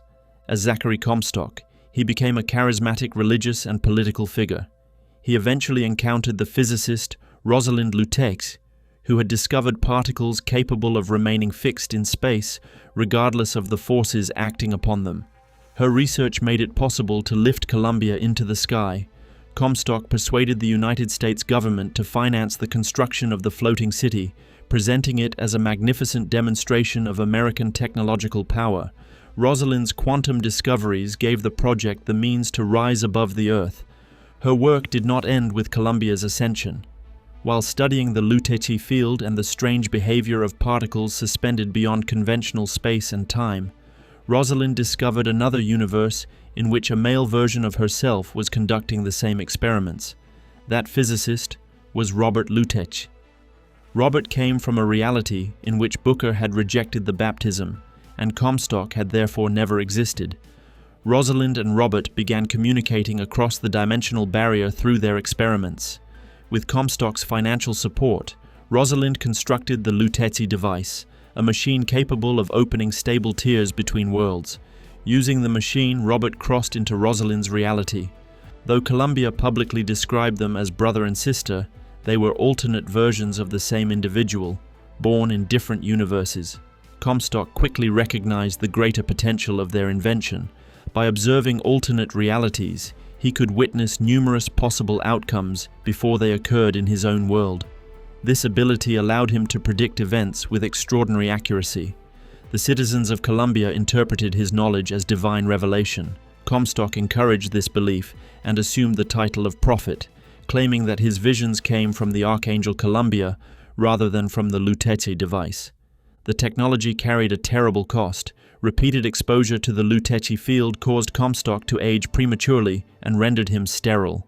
Though he was still biologically the same man as Booker DeWitt, he could no longer produce an heir. This threatened the prophecy upon which his rule depended. Comstock had declared that the seed of the prophet would one day inherit his throne and bring judgment upon the world below. Without a child, the central promise of his religion could not be fulfilled. He therefore sought a blood relative in another reality. The Lutetias found Anna DeWitt, the daughter of the Booker who had rejected baptism. In Robert's universe, Booker had fallen into alcoholism and gambling, after the death of Anna's mother. Crushed by grief and buried beneath mounting debts, he eventually accepted Robert Luteti's offer and surrendered his infant daughter to Comstock. Booker almost immediately understood the enormity of what he had done. Anna was the only family he had left. He pursued Comstock and attempted to reclaim her, but the tear closed before he could pull her back, severing her finger and leaving her trapped in another universe. Booker then spent 20 years in despair, unable to forgive himself. Comstock returned to Columbia with the child and presented her as his miraculous daughter, the lamb promised by prophecy. Yet Lady Comstock knew that she had never conceived or given birth to the infant. She became suspicious of her husband and eventually learned enough to threaten the foundations of his carefully constructed mythology. To preserve the deception surrounding Elizabeth's birth, Comstock ordered Lady Comstock's murder and blamed Daisy Fitzroy for the crime. He then confined Elizabeth inside Monument Tower, where the siphon suppressed her powers while he prepared her to become his successor. Anna's passage between realities created another problem for Comstock. When the tear closed, her body was taken into his universe, but the severed tip of her little finger remained in the world of her birth. Existing in two realities at once gave the child an extraordinary connection to the spaces between worlds. As Elizabeth grew older, she developed the ability to see and open tears. Such power threatened everything Comstock had built. Elizabeth could discover the truth about her origins, escape Monument Tower, or reach realities beyond the Prophet's control. To suppress her abilities, Comstock ordered Robert and Rosalind Luteci to construct the siphon beneath the tower. The machine continuously drained her quantum energy, restricting the size and stability of the tears she could create. Comstock continued using the Luteci device to observe alternate realities. Through it, he discovered worlds in which Booker DeWitt entered Columbia and came for Elizabeth. Booker bore the letters AD on the back of his hand, branded there in memory of Anna DeWitt. Forewarned of his arrival, Comstock incorporated Booker into his religion. He created the prophecy of the false shepherd, a marked man who would enter Columbia, steal the lamb, and lead her away from the righteous path. What the people accepted as divine revelation was therefore another future glimpsed through the Luteci's machine and reshaped into religious doctrine. Robert and Rosalind also saw where Comstock's plans would lead. In at least one possible future, Elizabeth inherited the Prophet's throne and used Columbia's warships to destroy the cities below. Comstock's prophecy would be fulfilled, and countless people on the surface would die in the resulting campaign of extermination. Robert became determined to prevent that future. He persuaded Rosalind to help him return Elizabeth to the father from whom they had taken her. Comstock discovered their intentions before they could act, and ordered Jeremiah Fink to sabotage the Luteci device. The resulting accident destroyed their physical existence within that reality, but it did not annihilate them. Robert and Rosalind became scattered across space, time, and countless universes. They could move between realities and appear at different moments, but their ability to alter events directly was limited. They therefore needed someone who could enter Columbia, reach Elizabeth, and make the choices they themselves could not. They turned to the man whose daughter they had once helped Comstock steal. Booker was prepared to do anything for the chance to atone for surrendering Anna. The Lutecis brought him through a tear into Comstock's reality and sent him to retrieve her. They had attempted variations of this plan with other Bookers before, but every attempt had failed. Crossing into a universe containing another version of himself fractured Booker's memories. His mind could not reconcile the life he had lived with the history of the world he had entered, so it created a new narrative from fragments of both. He forgot that Elizabeth was Anna and transformed the words associated with his greatest crime into the terms of a new assignment.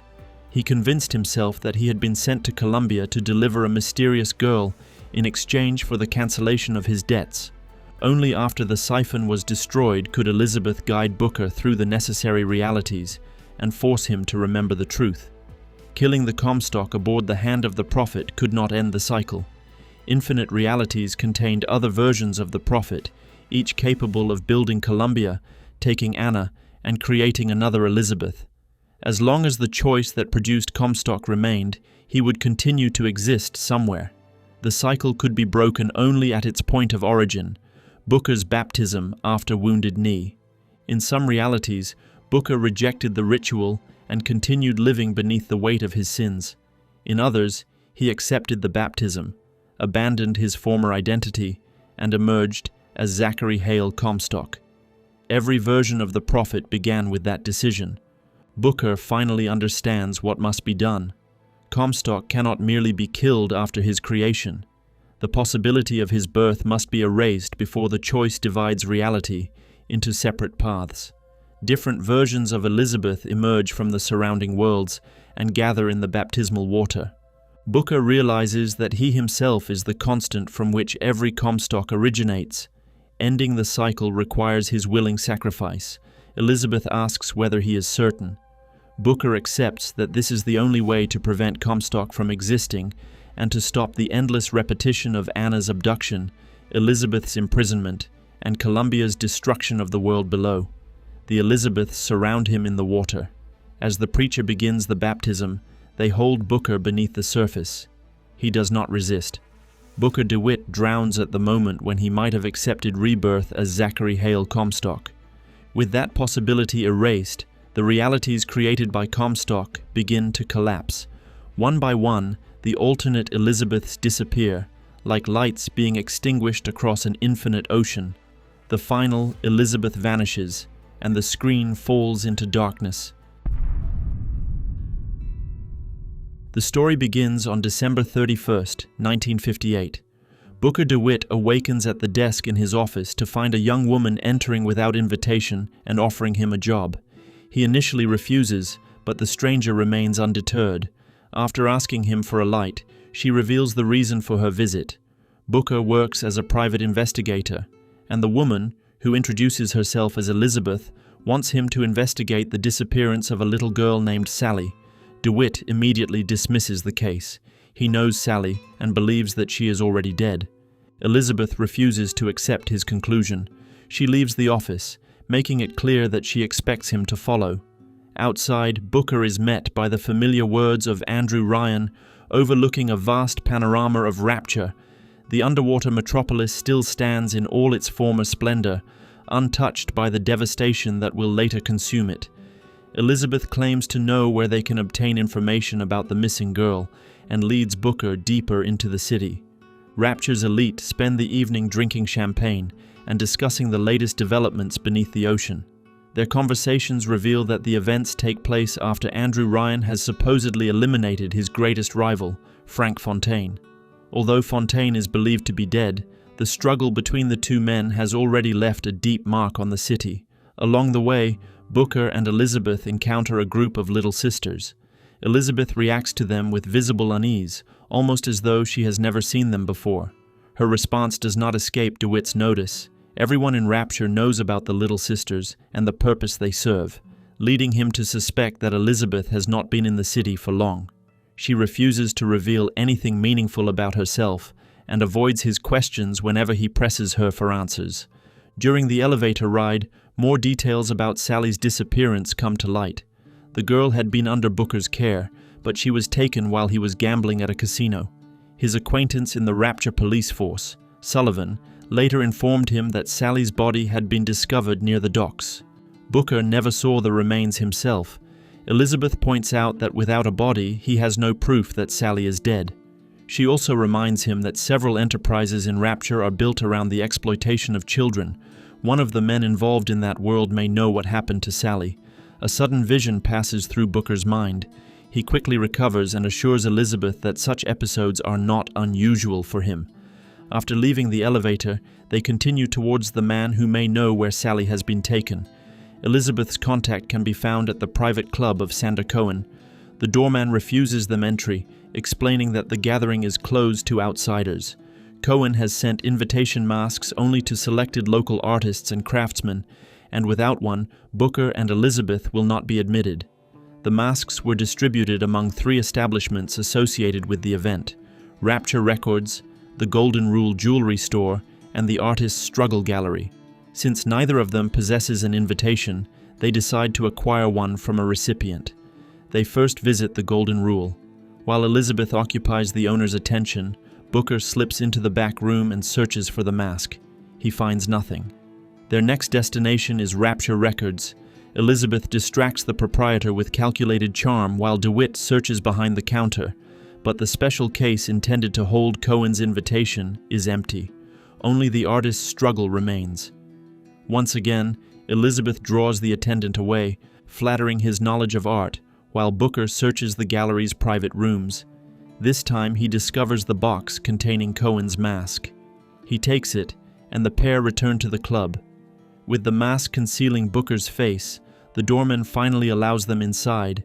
Beyond the entrance, Sander Cohen is attempting to capture the movements of two dancers on canvas. Their performance fails to satisfy him.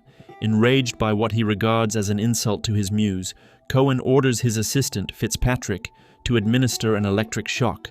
The current tears through the dancers as Cohen watches, consumed by artistic fury. Booker and Elizabeth approach him and ask about Sally. Cohen responds with cryptic reflections on art and inspiration. He immediately senses that Elizabeth is more than she claims to be and warns DeWitt that she will lead him somewhere he does not wish to go. Nevertheless, Cohen admits that he knows where the child is.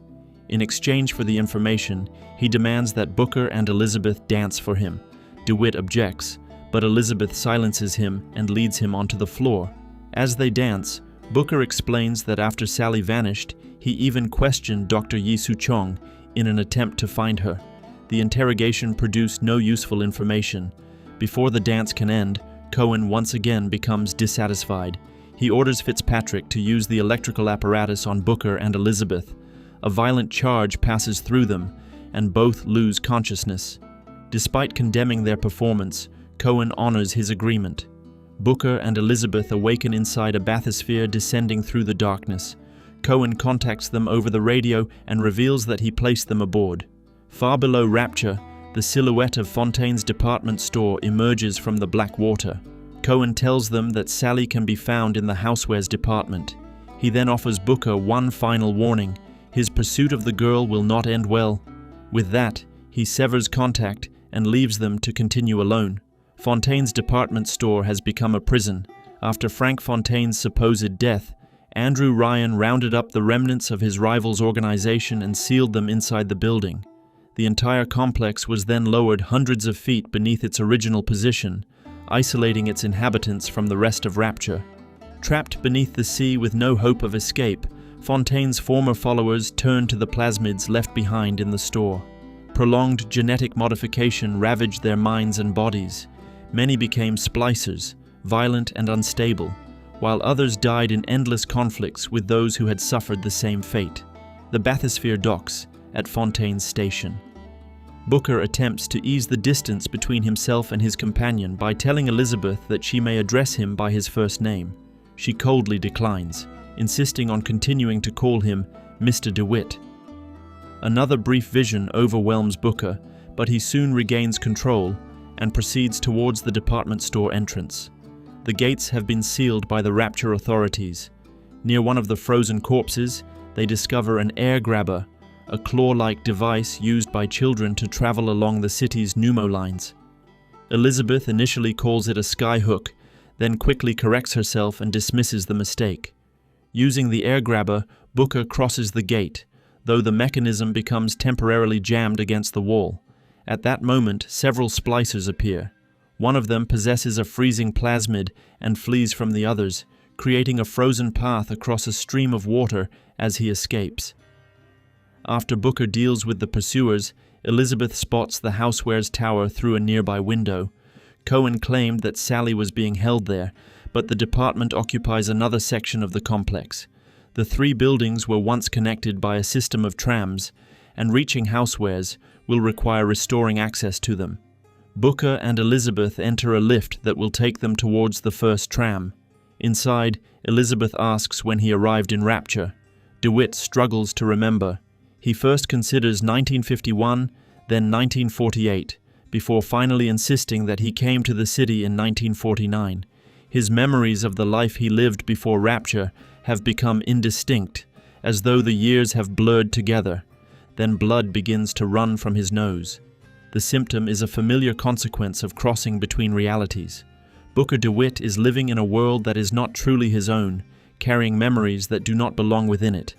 The reasons he came to this rapture and the truth behind Elizabeth's presence there remain concealed. After dealing with the splicers, Booker and Elizabeth discover that structural damage has cut off the path to the tram station.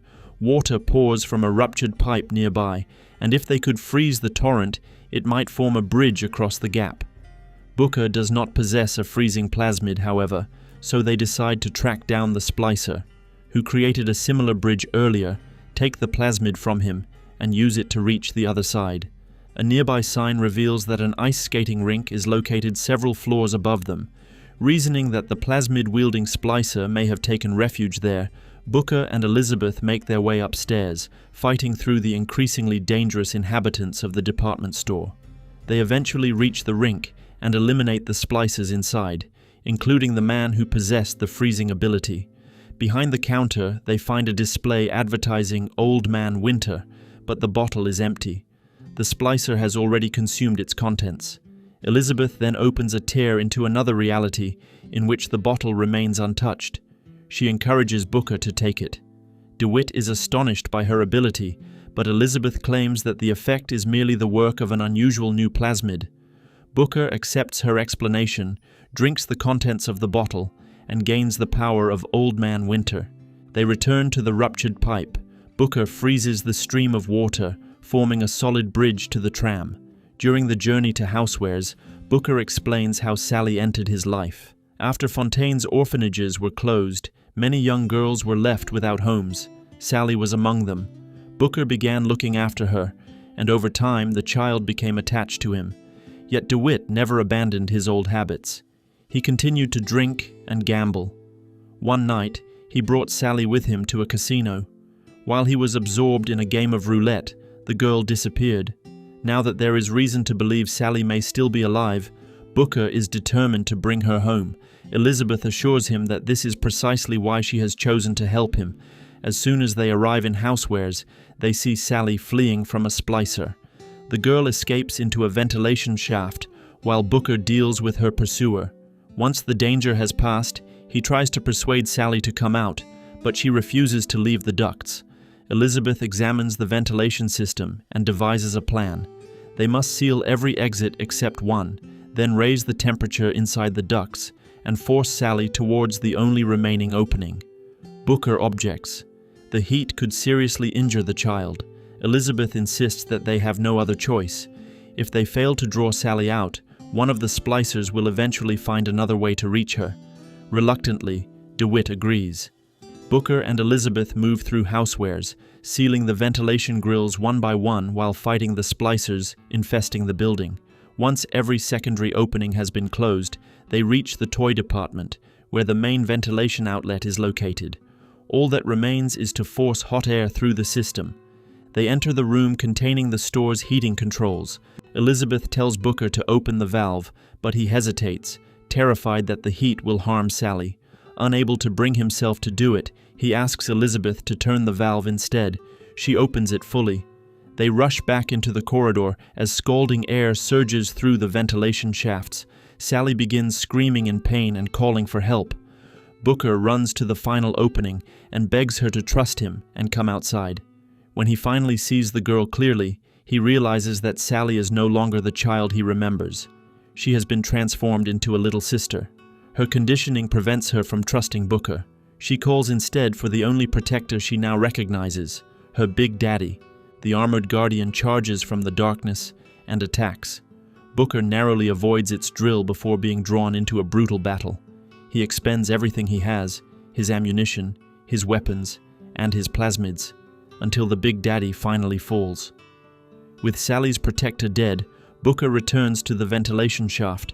This time he produces the severed head of her favorite doll, the only object that may still connect her to her former life.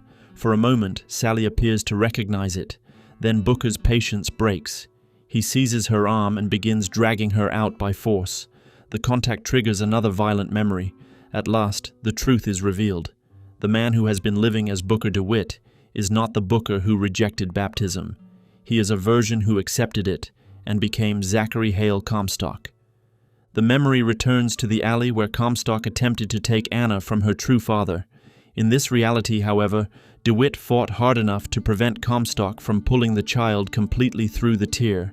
When the portal closed, it did not sever the tip of Anna's finger. It severed her head. Consumed by guilt over the infant's death, Comstock abandoned Columbia, his prophecies, and the identity he had created. He asked the Lutechi twins to send him somewhere he could begin a new life, far from everything he had done. They granted his request. Comstock was taken to a universe where Columbia did not exist, but Rapture did. Passing through the tear distorted his memories. He forgot his former life, reclaimed the name Booker DeWitt, and fell back into the same patterns that had once defined the original Booker: drinking, smoking, gambling, and hiding from the past. Sally became another Anna, a child placed in his care and lost because of his weakness. Now, with his memories restored, Comstock turns to Elizabeth and apologizes. He tells her that he is truly sorry for what happened. Elizabeth remains unmoved. She has not come to Rapture to forgive him. She has come to make him face the consequences of his actions. Heavy footsteps echo behind him. Another Big Daddy emerges from the darkness. Before Comstock can react, the creature drives its drill through his body. As his life fades, he looks at Elizabeth one final time. Booker DeWitt, Zachary Hale Comstock, dies on the floor of Fontaine's department store. Thus ends the first episode of Burial at Sea.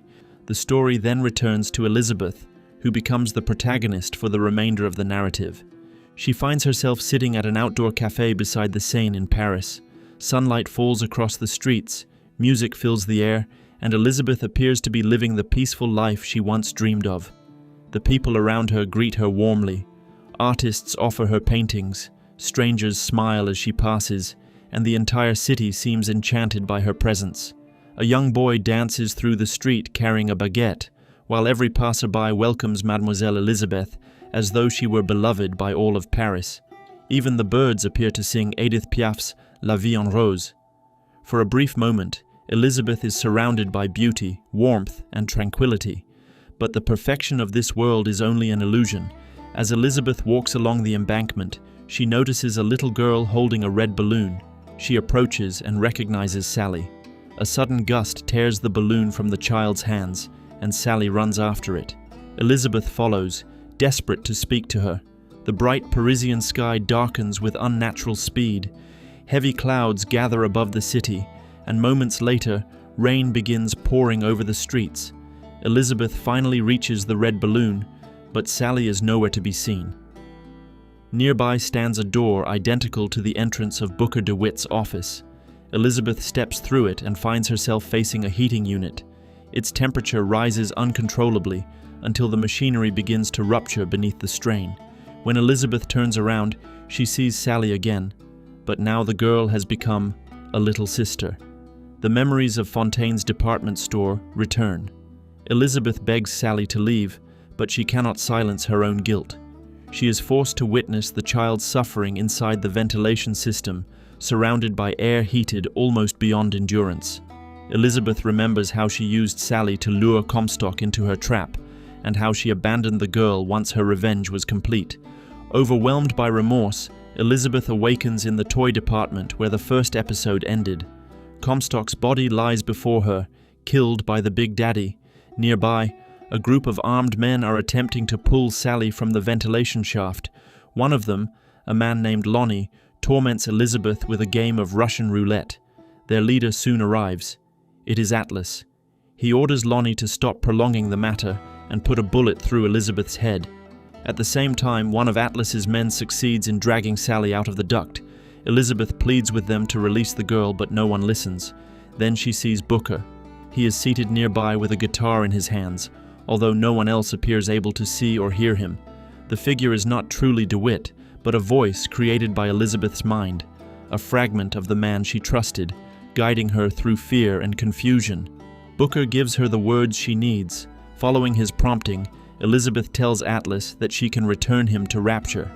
The promise immediately captures his attention. Elizabeth claims to have worked as an assistant to Dr. Yisu Chong and says that she knows of a secret method capable of raising Fontaine's department store back to the level of Andrew Ryan's city. In exchange, she demands Sally's freedom. Atlas accepts the proposal and gives her until the following day to fulfill her promise. Before dismissing her, he tells Elizabeth to give Suchong his regards. Lonnie then strikes her with enough force to render her unconscious. When Elizabeth awakens, Booker's voice urges her to stand and begins searching for a way to honor her bargain with Atlas. He confronts her with the truth. She used Sally as bait to draw Comstock into Fontaine's department store. Elizabeth admits that she saw no other way. Her anger towards Comstock had consumed her. One incarnation of Anna had died because of him, and Elizabeth had been determined to make the final surviving Comstock suffer for what he had done. Now that her revenge is complete, she is left with countless questions. She does not understand how she returned after the events of the first episode, why she came back, or why Booker, who cannot possibly be there, is speaking to her. His voice assures her that the answers will come. Elizabeth moves through the toy department until she reaches a passage blocked by debris. As she begins clearing the obstruction, she realizes that something fundamental has changed. She can no longer perceive tears. She cannot see every possible future or recall the countless variations of the past. The vast awareness she once possessed has vanished, leaving her confined to a single body and a single reality. When the debris finally gives way, Elizabeth discovers her own corpse. The sight restores the memory of what happened after Comstock's death. Once the Big Daddy had killed him, it turned its attention to Elizabeth. The creature attacked, throwing her against a metal spike protruding from the wall. The impact killed her. The Elizabeth who originally entered this version of Rapture died there, beside Comstock. At the sight of her own body, blood begins to run from the living Elizabeth's nose. Then she notices something even more disturbing. The little finger of her right hand is intact.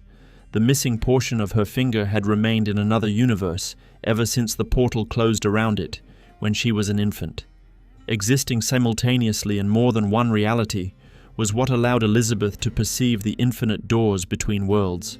Now her body is whole, and that connection has been severed. The truth begins to return. After dying in Rapture, Elizabeth found herself beyond the boundaries of ordinary reality, where the many possibilities of existence once again lay open before her. From there, she saw what would happen to Sally if she remained in Atlas's hands. Elizabeth could have walked away. She could have chosen another world and left the tragedy behind. Instead, she decided to return to the same reality in which she had died. But returning came at a terrible cost. She re-entered the world as a mortal woman, fully confined to its laws. Her body was restored, including her severed finger, but her power over tears was lost. She could no longer exist across countless realities, or retreat beyond time if she were killed again. Elizabeth had sacrificed her near omniscience, and perhaps her final chance at survival, to return for the child she had abandoned. Although Elizabeth appeared almost omnipotent by the end of Bioshock Infinite, capable of perceiving events across the past, present, and future, her existence was still governed by certain rules, much like that of the Lutekis. When an Elizabeth died within a particular reality, she ceased to exist in that world. If another version of her subsequently entered a universe in which her counterpart had already died, her state of quantum superposition would collapse. The different versions would merge into a single, ordinary Elizabeth, severed from her ability to move freely through space, time, and alternate realities. That ability had first emerged because a fragment of Elizabeth's little finger remained in another universe. Now that she existed entirely within a single reality, her body had become whole again, and the missing finger had been restored. The Elizabeth who returned to Rapture had seen the consequences of what happened in Fontaine's department store. She knew that Sally had been used as a tool in the hunt for Comstock, and then abandoned once Elizabeth's revenge was complete. In doing so, her other self had become disturbingly similar to the man she despised. Determined to correct that failure, Elizabeth chose to return to Rapture and rescue Sally. The Lutzies warned her that entering a world in which she had already died would strip her of her extraordinary abilities. It would also cloud her memories of the decision that had brought her there. Nevertheless, Elizabeth accepted the price. Fragments of those memories still return during moments of extreme stress, guiding her towards the purpose she can no longer fully remember. The Booker she sees and hears is not the real Booker DeWitt. He is a manifestation of her own mind, giving voice to knowledge that remains buried within her damaged memories. With the truth becoming clearer, Elizabeth resumes her search for a way to raise Fontaine's department store back to the main level of Rapture. Booker's apparition has already directed her towards Dr. Yi Su-chong, whose secret laboratory is hidden beneath the Silverfin restaurant. Elizabeth remembers that the same restaurant once contained the tier through which her previous self entered Rapture while searching for Comstock. At that time, Fontaine's department store had not yet been transformed into a prison. She had been able to find new clothes in one of its shops and leave the building freely before beginning her search for the man living under Booker DeWitt's name. After taking the lift to the main shopping floor, Elizabeth sees a Big Daddy patrolling the area, the same creature responsible for killing her previous incarnation. She cannot hope to defeat the heavily armored Guardian in a direct confrontation, so she moves past it unnoticed and continues towards the restaurant. The entrance to the Silverfin is locked. A trail of blood leads from the doorway into a nearby service area, where Elizabeth discovers the body of a man who had also attempted to reach Su-chong's laboratory. She takes a plan of the building from the corpse and uses the ventilation system to enter the restaurant. Inside, she discovers photographs of Columbia, Booker, and herself. The images reveal that Su-chong knew of the parallel universe containing the city suspended in the sky and had even succeeded in capturing glimpses of it on film. Deeper within the restaurant, Elizabeth learns how he accomplished this. After her earlier counterpart entered Rapture through the tier, Su-chong discovered the anomaly. He seized control of the Silverfin and converted it into a laboratory where he could study the phenomenon without interference. In time, Su-chong constructed his own version of the Lutechi device around the tier and succeeded in opening a stable window into Columbia. Through it, he established contact with Jeremiah Fink. The two scientists began exchanging discoveries from their respective worlds, although their partnership was built as much upon appropriation as genuine cooperation. Fink acquired Su-chong's research into plasmids and modified the formula by adding an oxidizing agent. This allowed the injectable substances of Rapture to be transformed into drinkable vigors for the citizens of Columbia. Su-chong, in turn, became interested in the technology Fink had used to create the bond between Songbird and Elizabeth. He hoped to reproduce a similar connection between Rapture's Big Daddies and Little Sisters. Yet every attempt to establish such a bond between his own test subjects ended in failure. Elizabeth studies the Luteche device and tries to determine how it might be used to raise the department store.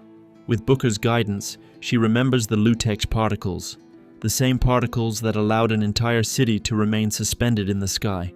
If she could acquire even one, its effects might be sufficient to lift Fontaine's department store the few hundred feet separating it from the rest of Rapture. Such particles exist only in the reality containing Columbia. To obtain one, Elizabeth must restore Su-chong's machine and reopen the tier.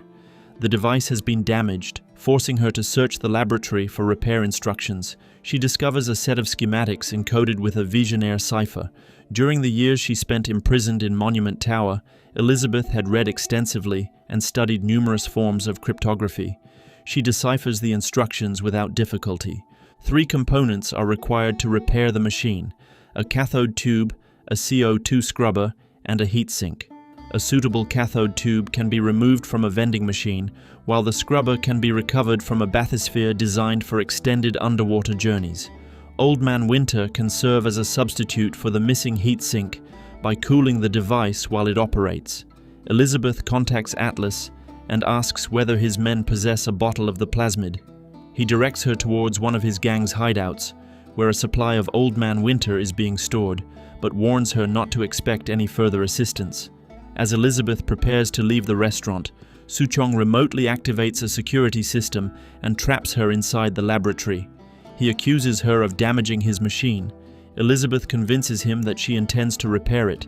She points out that traveling down from his clinic in Apollo Square would be far too dangerous for him, while she is already inside Fontaine's department store and has access to the necessary components. Su-chong reluctantly releases her. Elizabeth begins gathering the parts. She obtains the cathode tube and eventually recovers the CO2 scrubber from a bathysphere. She then proceeds to the hideout controlled by Atlas's followers. There, she discovers that his men are preparing coordinated attacks against key locations throughout Rapture. Their objective is to overthrow Andrew Ryan and seize control of the city. Atlas needs Fontaine's department store returned to the main metropolis so that he can personally direct the coming uprising. Elizabeth takes the bottle of Old Man Winter and returns to Suchong's laboratory. She installs the recovered components, uses the plasmid to cool the machine, and activates the device. A tear opens before her. Elizabeth steps through and finds herself aboard the airship the First Lady. A service lift leads upwards towards the airship's engine. Elizabeth rides it to the machinery above and removes a spare Lutze particle. When she attempts to return to Rapture, however, the tear begins to close. Suchong speaks to her through the shrinking opening and proposes a bargain. If Elizabeth enters Jeremiah Fink's private office and retrieves a lock of hair belonging to the girl guarded by Songbird, Suchong will reopen the tear and allow her to return to Rapture. The scientist does not realize that Elizabeth herself is the girl from Monument Tower. He believes that her DNA contains the imprinting factor Fink used to bind Songbird to her. Suchong hopes that studying the sample will reveal how to create the same bond between the Big Daddies and Little Sisters. Stranded in Columbia, with no other means of returning to Sally, Elizabeth accepts his terms and begins making her way towards Jeremiah Fink's office. Crawling through the ventilation system, Elizabeth witnesses a revealing conversation.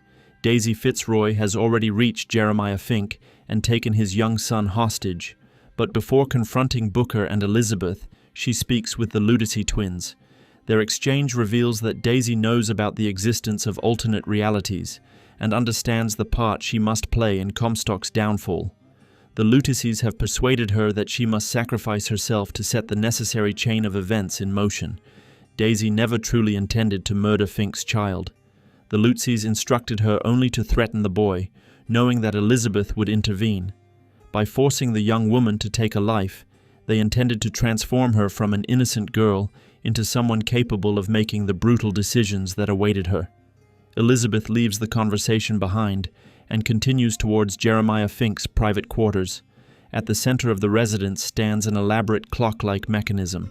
Its hands can be adjusted to different hours, and each position unlocks a corresponding room.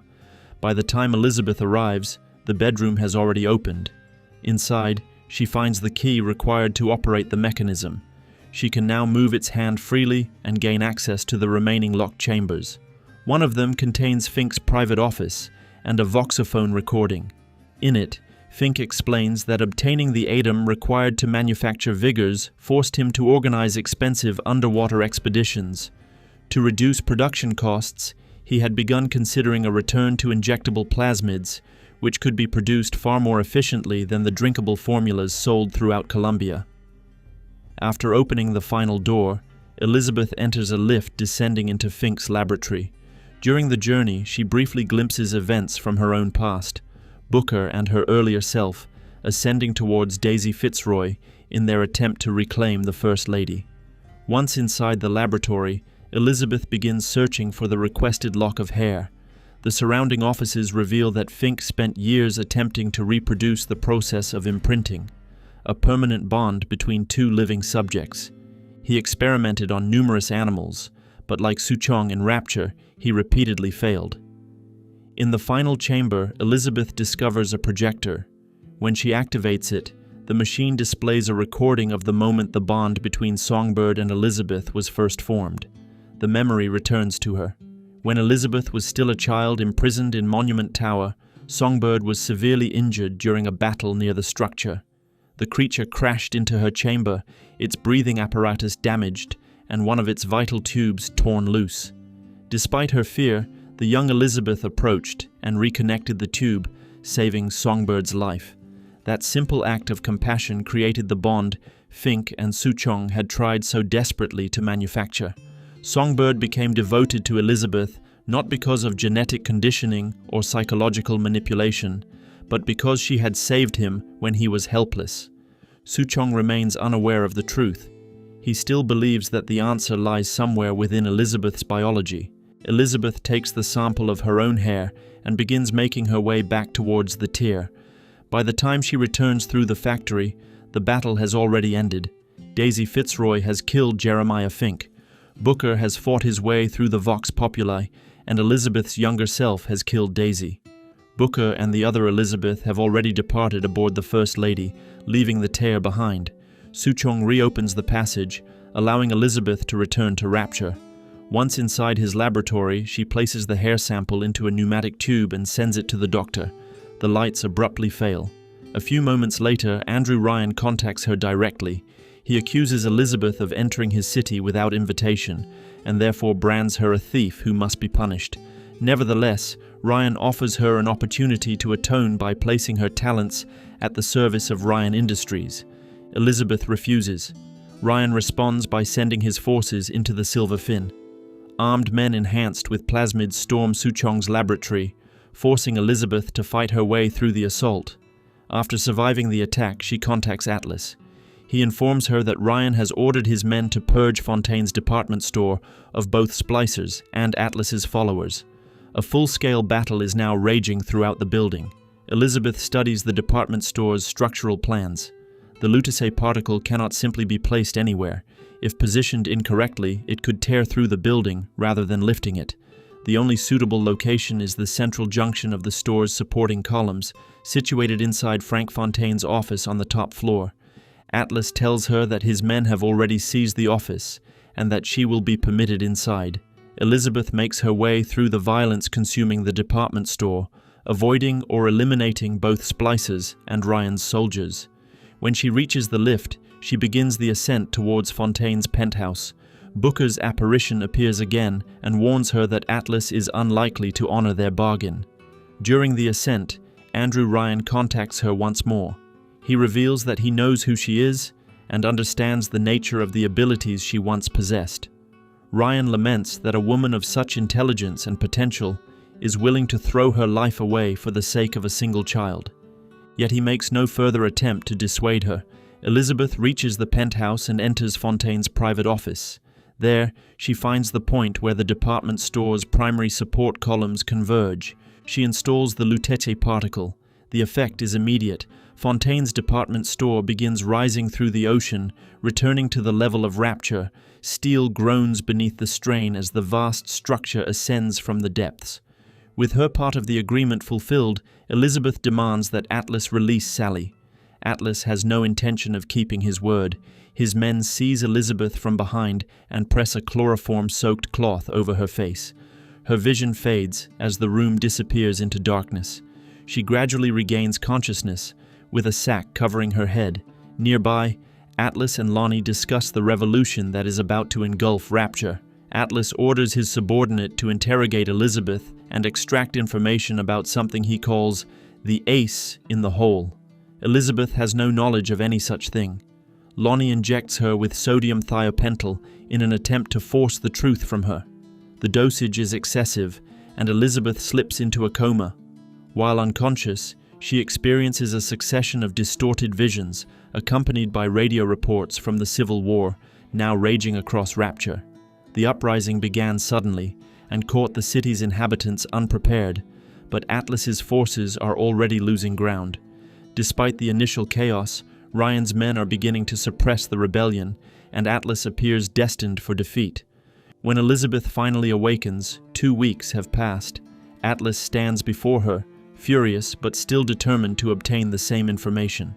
He again demands the location of the ace in the hole. Elizabeth insists that she does not know what he is talking about. Enraged, Atlas threatens to perform a transorbital lobotomy, a procedure he claims to have learned from Dr. Steinman.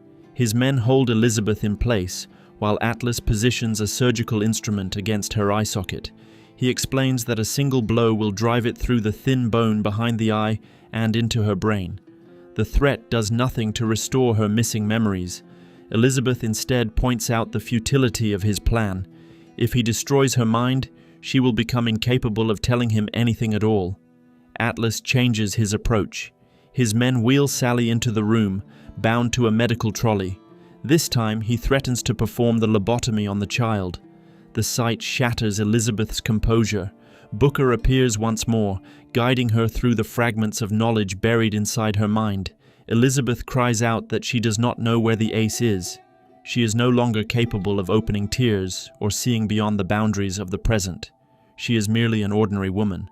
Booker reminds her that losing her powers did not erase everything she had once witnessed. Somewhere within her memory remain fragments of the past and future she saw when every possible door stood open before her. Elizabeth forces herself to remember. Amid the terror and confusion, a forgotten vision finally emerges. She sees the location Atlas has been searching for. The ace in the hole is inside Suchong's free clinic. Booker disappears, and Elizabeth once again begins to panic. This time, however, it is Sally who calms her. The girl reaches out her hand, allowing Elizabeth to regain control and reveal the location of the ace in the hole before Atlas can carry out his threat. Atlas explains that neither he nor his men can enter Suchong's clinic. Ryan has programmed its security systems to recognize the DNA of Fontaine's followers, making it impossible for them to approach without triggering the defenses. Elizabeth will have to retrieve the ace herself. She is placed inside a bathysphere and transported directly to a concealed entrance beneath Suchong's free clinic. Atlas's men force her out of the vessel and warn her not to delay. They will be waiting with Sally near the clinic's exit. Elizabeth enters the building and begins searching for the ace in the hole. Inside, she discovers that Suchong has already examined the lock of hair she brought from Columbia. The experiment produced no useful results. There is no biological imprinting factor hidden within Elizabeth's DNA because the bond between her and Songbird was never created through genetic engineering. Further inside the clinic, Elizabeth finds her path blocked by an injured Big Daddy. Two little sisters stand nearby, but no bond has formed between them. Rather than trusting their intended protector, the girls are terrified of him, while the Big Daddy displays no concern for them at all. Elizabeth attempts to move the wounded creature, but it angrily pushes her away. Realizing that its injuries must first be treated, she searches the clinic for Suchong's repair instructions. His notes reveal the central problem with the protector program. The Big Daddies do not understand that they require the ADAM produced by the little sisters to survive.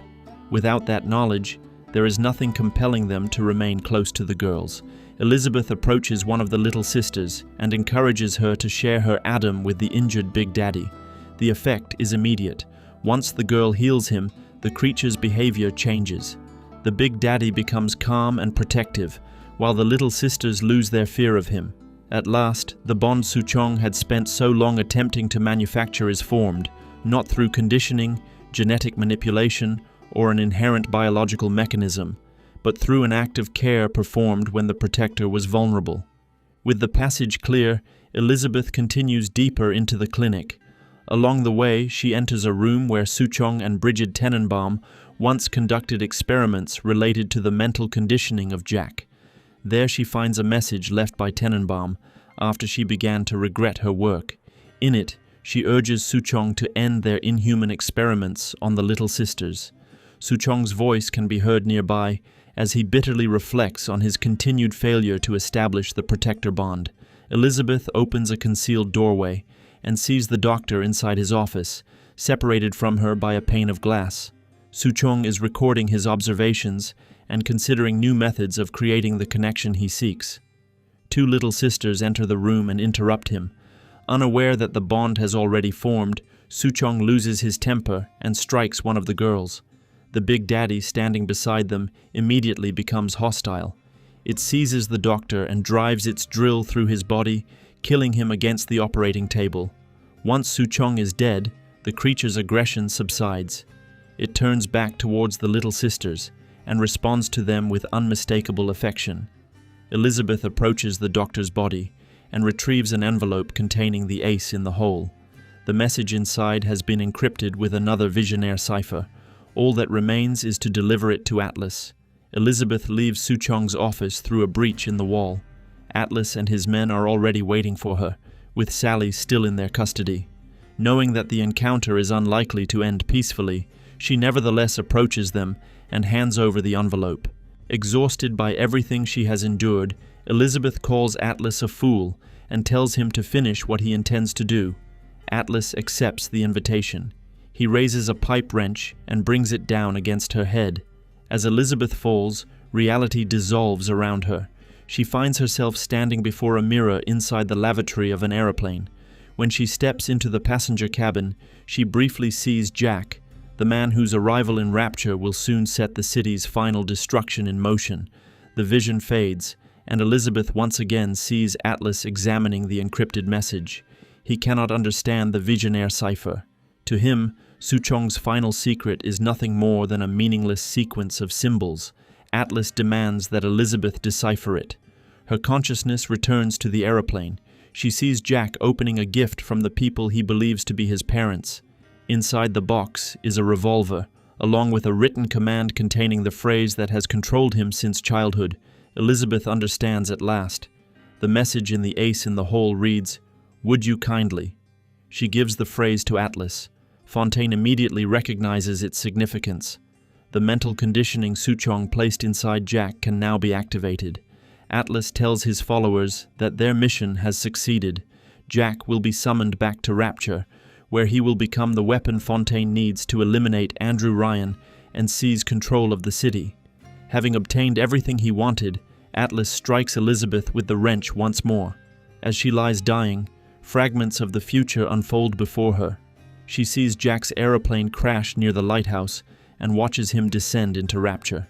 She witnesses his struggle against Ryan, the revelation of Atlas's true identity, and Fontaine's eventual defeat. Most importantly, she sees Jack refuse to exploit the little sisters. He rescues them, frees them from their conditioning, and eventually takes them away from Rapture. Sally is among the children he saves. Atlas honors no bargain and shows Elizabeth no mercy, but Sally is released. The girl approaches Elizabeth and takes her hand. Elizabeth now understands that her sacrifice was not in vain. By giving Atlas the activation phrase, she ensured Jack's return to the city. Fontaine believes that Jack will become his obedient instrument, but Jack will ultimately break free of his control, destroy him, and save the children of Rapture.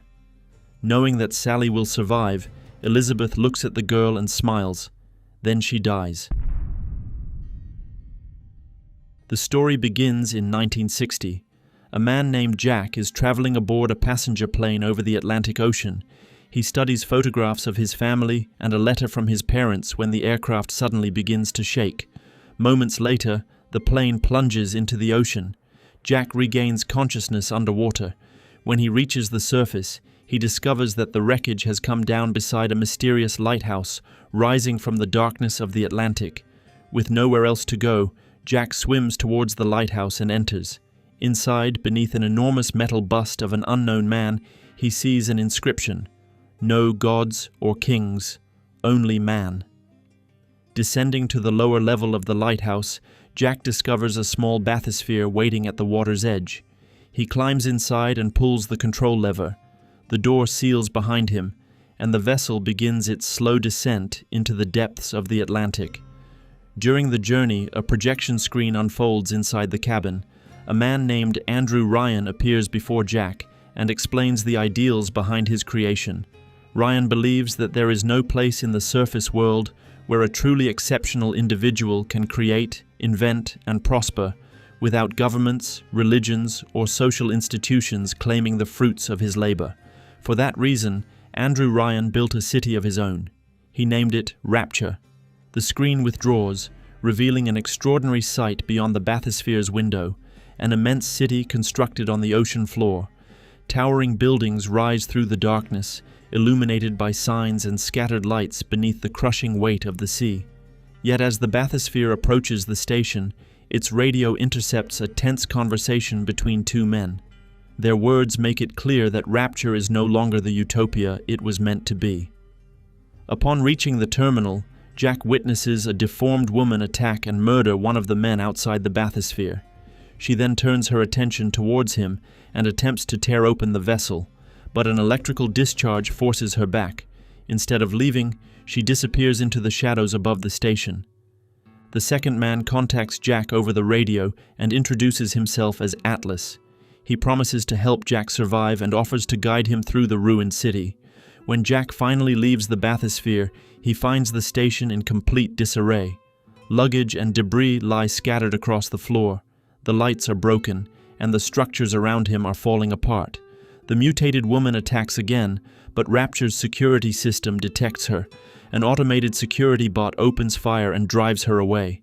Atlas asks Jack, using the words, "Would you kindly," to find a wrench and clear a path through the debris blocking his way.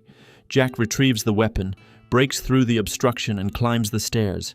In a small lobby above, he encounters one of Rapture's deranged inhabitants and kills him with the wrench. These mutated citizens are known as splicers. Soon afterwards, Jack discovers a vending machine called a gatherer's garden, which distributes substances known as plasmids. These genetic compounds rewrite the human body, granting their users extraordinary abilities. Some allow a person to generate electricity, ignite enemies, or move objects with the power of the mind. Jack injects himself with a plasmid called Electrobolt. The sudden genetic transformation sends violent spasms through his body, causing him to fall from the balcony and lose consciousness. Two splicers approach his motionless body, searching for a substance known as Adam. Adam is a form of genetic material produced by a species of sea slug found in the waters surrounding Rapture. It allows scientists to alter the human genome, introducing new traits and reshaping the body. Through Adam, the researchers of Rapture developed plasmids and other forms of genetic enhancement, but such power came at a terrible cost. Repeated use created a severe dependence on Adam. Prolonged and uncontrolled genetic modification gradually destroyed both body and mind, turning many of Rapture's inhabitants into violent, disfigured splicers. Before the two splicers can harm Jack, the sound of heavy footsteps echoes through the area. Terrified, they flee. A massive figure soon approaches Jack. Encased in a heavily armored diving suit and equipped with a drill in place of his right hand, the creature is one of Rapture's most recognizable guardians, a Big Daddy. Big Daddies are genetically altered human beings created to protect little sisters. These young girls have been transformed through Adam and conditioned from childhood to roam the streets of Rapture, extracting the substance from the corpses of the dead. The little sister accompanying the Big Daddy approaches Jack and prepares to pierce his body with a large needle. However, she realizes that he is still alive. She and her protector leave him behind and continue their search. When Jack regains consciousness, he presses deeper into the city, armed only with the wrench. During an elevator ride, Atlas explains that his own wife and son have been separated from him. They are trapped aboard a submarine in the docks of an area called Neptune's Bounty. He pleads with Jack to reach them before it is too late. Jack's path now leads towards Neptune's Bounty. As he travels, Atlas explains what happened to Rapture. Plasmids and the hunger for Adam drove the city's population into madness. Its citizens turned against one another, and the utopia Andrew Ryan had built became a battlefield. Jack soon experiences another consequence of Adam. Genetic memories can linger within those exposed to it, allowing fragments of another person's past to surface in the mind of someone else. Through these ghostly visions, Jack begins to witness moments from the lives of Rapture's former inhabitants. Scattered throughout the city are also audio diaries recorded by its citizens. These recordings preserve their fears, ambitions, and final testimonies, gradually revealing how Rapture descended into ruin. Further ahead, Jack sees a little sister extracting Adam from a corpse. A splicer approaches and attempts to attack her, but the girl cries out for her protector. A Big Daddy answers her call. The giant seizes the splicer and drives its drill into his body.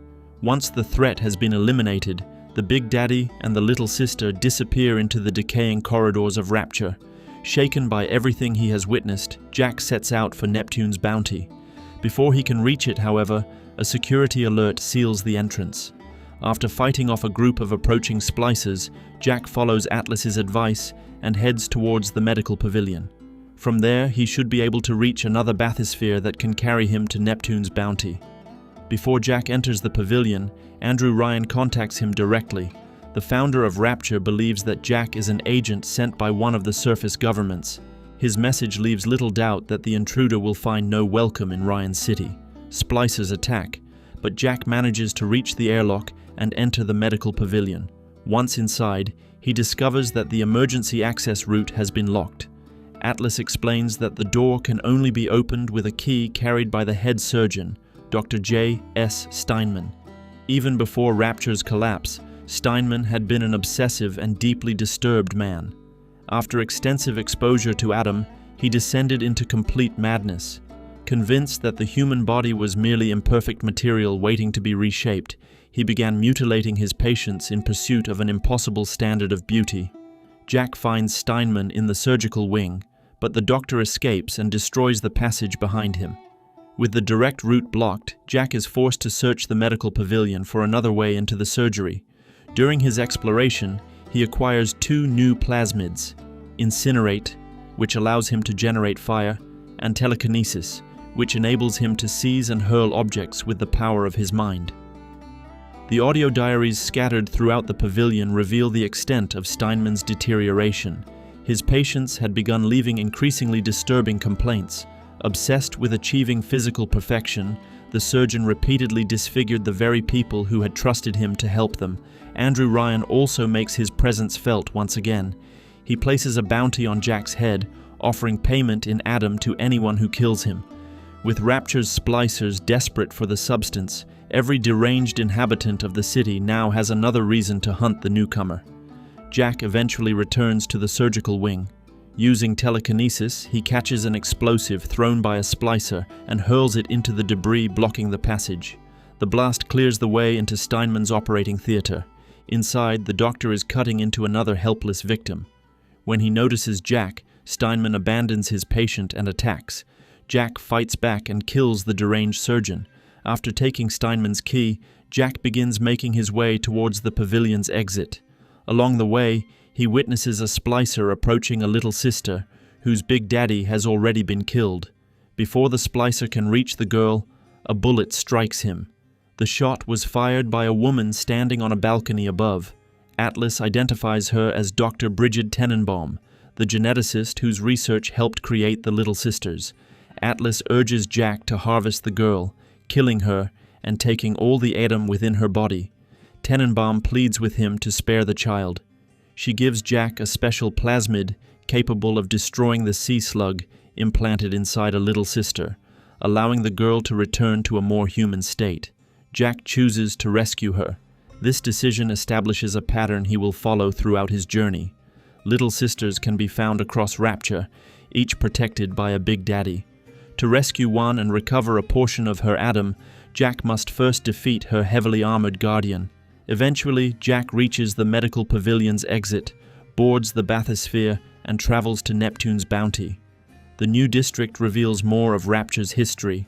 One of Tenenbaum's audio diaries describes how she discovered the strange species of sea slug capable of producing Adam. Other recordings tell the tragic story of a family whose daughter was taken from them and transformed into a little sister. At the heart of Neptune's bounty stands Fontaine Fisheries, once owned by a businessman named Frank Fontaine. Fontaine was a criminal mastermind, a smuggler, and one of the most resourceful men in Rapture. After arriving in the city, he established a contraband network operating through the fisheries. He later financed Tenenbaum's research into Adam, laying the foundations for the development of plasmids, gene tonics, little sisters, and big daddies. Atlas tells Jack that his wife and son are trapped in a submarine near Fontaine Fisheries. Jack heads towards the facility to rescue them. At the entrance, he speaks through a locked door with a man named Peach Wilkins. Peach agrees to let Jack into the fisheries, but only after he proves himself by finding a research camera and using it to photograph several spider splicers. At that moment, one of these creatures attacks. Spider splicers are highly agile mutants capable of crawling across walls and ceilings. After Jack survives the assault, Peach provides him with a grenade launcher to help him deal with the threats ahead. Peach also warns Jack that if he discovers any connection between him and Frank Fontaine, there will be consequences. As Jack searches for the camera, Atlas dismisses Peach as a paranoid old man. He insists that Fontaine has been dead for nearly 2 years and can no longer pose a threat to anyone. Other audio diaries reveal that Andrew Ryan had long suspected Fontaine of operating a smuggling ring. Ryan ordered Rapture's head of security, Sullivan, to investigate. Yet the captured smugglers feared Fontaine more than they feared Ryan, and none of them revealed what they knew. Jack eventually finds the research camera. By photographing Rapture's enemies, he can study their anatomy and behavior, uncovering weaknesses that make them easier to defeat. After taking the required photographs of the spider splicers, Jack returns to Fontaine Fisheries. Still consumed by paranoia, Peach demands that he place all his weapons inside a pneumatic tube before entering the freezer. Jack complies and steps inside, but Peach has already convinced himself that Jack is working for Fontaine. He seals the chamber and attacks.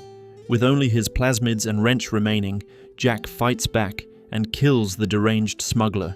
He then retrieves his confiscated weapons and continues towards the submarine where Atlas claims his family is being held.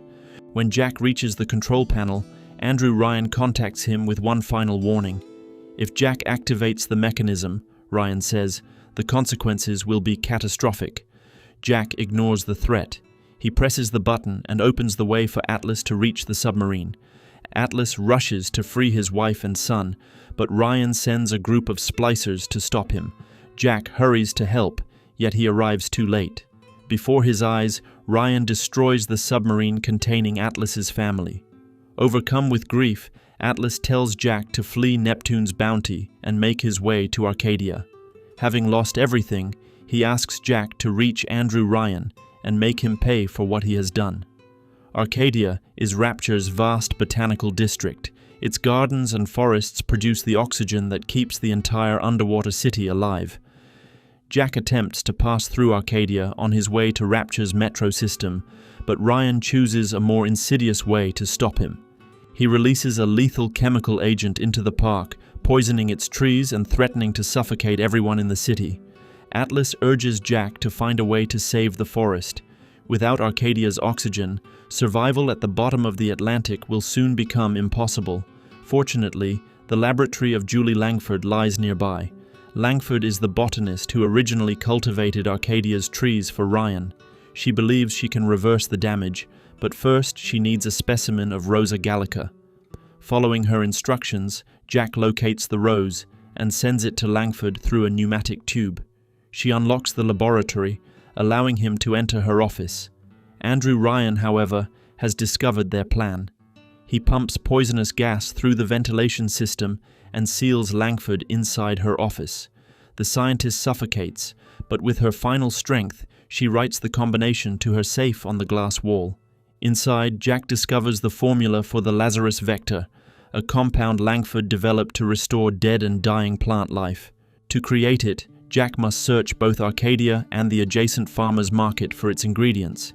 He gathers chlorophyll solution, B enzyme, and distilled water, then uses a U-invent machine to manufacture the Lazarus vector. Jack returns to Langford's laboratory and places the compound inside the central circulation system. Before it can be dispersed, Ryan sends waves of splicers into the facility. Jack holds them back until the process is complete. The Lazarus vector spreads throughout Arcadia, purging the poison and bringing the trees back to life. With Rapture's oxygen supply restored, Jack proceeds to the bathysphere station and travels to Fort Frolic, the city's entertainment district. Atlas warns him that the district belongs to an artist named Sander Cohen. Like so many others in Rapture, Cohen has long since surrendered to madness. Jack intends only to cross Fort Frolic and take the next bathysphere towards Ryan. But when he reaches the station, the vessel is suddenly locked down. Sander Cohen welcomes the unexpected visitor to his domain. Cohen jams Jack's radio, preventing both Atlas and Ryan from interfering with his performance. He then invites Jack to enter Fleet Hall. On the theater stage, Jack finds one of Cohen's former disciples, Kyle Fitzpatrick, bound to a piano rigged with explosives. Fitzpatrick desperately attempts to perform a composition for his mentor, but Cohen repeatedly condemns his mistakes. Terrified and exhausted, Fitzpatrick finally tries to rise from the piano. The instrument explodes, killing him instantly. Cohen orders Jack to photograph Fitzpatrick's corpse. In death, he claims, the young musician has finally reached the height of his artistic expression. Jack takes the photograph and carries it to the atrium. There, he discovers Cohen's quadtich, an elaborate display containing 4 empty frames. Cohen declares that the quadtich will be his final masterpiece, a work that will preserve his genius long after his death. Jack places Fitzpatrick's photograph into the first frame. As a reward, Cohen gives him a crossbow. He then commands Jack to hunt down 3 more former disciples who have disappointed him and photograph their bodies. The 3 men are hiding in Poseidon Plaza, and all of them have been heavily altered by plasmids. The first is Martin Finnegan, a deranged sculptor obsessed with the cold. He freezes his victims and arranges their bodies as statues. The second is Silas Cobb, the owner of Rapture Records, who uses explosives and sends splicers to attack Jack. The last is Hector Rodriguez, a former composer who now spends his days drinking inside Eve's garden. Jack hunts down each of Cohen's former followers, kills them, and photographs their remains. One by one, their portraits are added to the quadtic. Cohen rewards Jack as the work approaches completion, yet his unstable temper eventually overwhelms him, and he sends a group of splicers into the atrium. Jack survives the assault and continues his task. While searching for Hector Rodriguez, Jack enters Eve's Garden, a nightclub located in Poseidon Plaza. There, he uncovers a crucial part of Andrew Ryan's past. One of the club's dancers, Jasmine Jolene, once had an affair with Ryan. She became pregnant with his child, but Dr. Bridget Tenenbaum offered her money in exchange for the embryo. The research was financed through Fontaine Futuristics. When Ryan discovered what Jasmine had done, he was consumed by rage. He confronted her in her room at Eve's Garden and beat her to death with a pipe. His fury was not driven solely by the loss of a potential heir. Fontaine now possessed a living sample of Ryan's genetic code. Many of Rapture's most important systems were designed to recognize Andrew Ryan's DNA.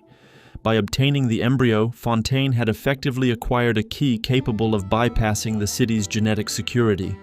Ryan could not allow such an act to go unanswered.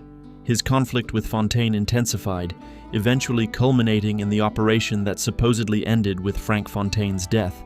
Once Jack has filled all 4 frames, Sander Cohen descends into the atrium to admire the completed quadich. He declares that Jack has helped him create a masterpiece. Satisfied with the result, Cohen thanks him and finally releases the bathysphere lockdown. Jack leaves Fort Frolic and travels to Hephaestus. Hephaestus contains the geothermal machinery that supplies Rapture with power. It also provides access to Andrew Ryan's central command complex. Atlas once again asks Jack, using the words, "Would you kindly," to reach Ryan's office and kill him. The entrance to Rapture Central Control is protected by an electromagnetic security field. To disable it, Jack must trigger an electromagnetic pulse powerful enough to disrupt the machinery. Audio diaries reveal that Pablo Navarro, acting under the direction of an engineer named Keyboards, had already begun gathering components for an EMP bomb. Keyboards intended to use it against Ryan, but was killed before he could complete the device. Jack continues his work. He searches Hephaestus for the remaining components, collecting ionic gel, electrical wiring, and the charge mechanisms taken from the corpses of Big Daddies. Inside Keyboards' office, he retrieves a container of nitroglycerin and completes the EMP bomb. Jack carries the device towards the geothermal core. After gaining access to the machinery below, he reaches the platform where the bomb must be installed. As Jack approaches the core, Ryan contacts him once again. He attempts to turn Jack against Atlas, warning that the man guiding him through Rapture is manipulating him and will eventually betray him. Jack ignores the warning. He places the EMP bomb beside the core and detonates it. The resulting pulse disables the electromagnetic locks protecting Ryan's office. Jack returns to the sealed entrance, passes through the now powerless security system, and enters Rapture Central Control. Ryan speaks to him as he advances through the complex. Now that he finally sees Jack in person, he says he cannot bring himself to raise a hand against him. Ryan calls Jack his greatest disappointment. Refusing to allow Atlas to seize control of his creation, Ryan initiates Rapture's self-destruct sequence. Atlas orders Jack to reach Ryan and take his genetic key, the only device capable of stopping the city's destruction. On the way to Ryan's office, Jack passes through a room filled with evidence concerning his true identity. Photographs, notes, and recorded messages reveal that Ryan has been investigating him from the moment he arrived in Rapture. Everything points towards the same conclusion. Jack is the biological son of Andrew Ryan and Jasmine Jolene.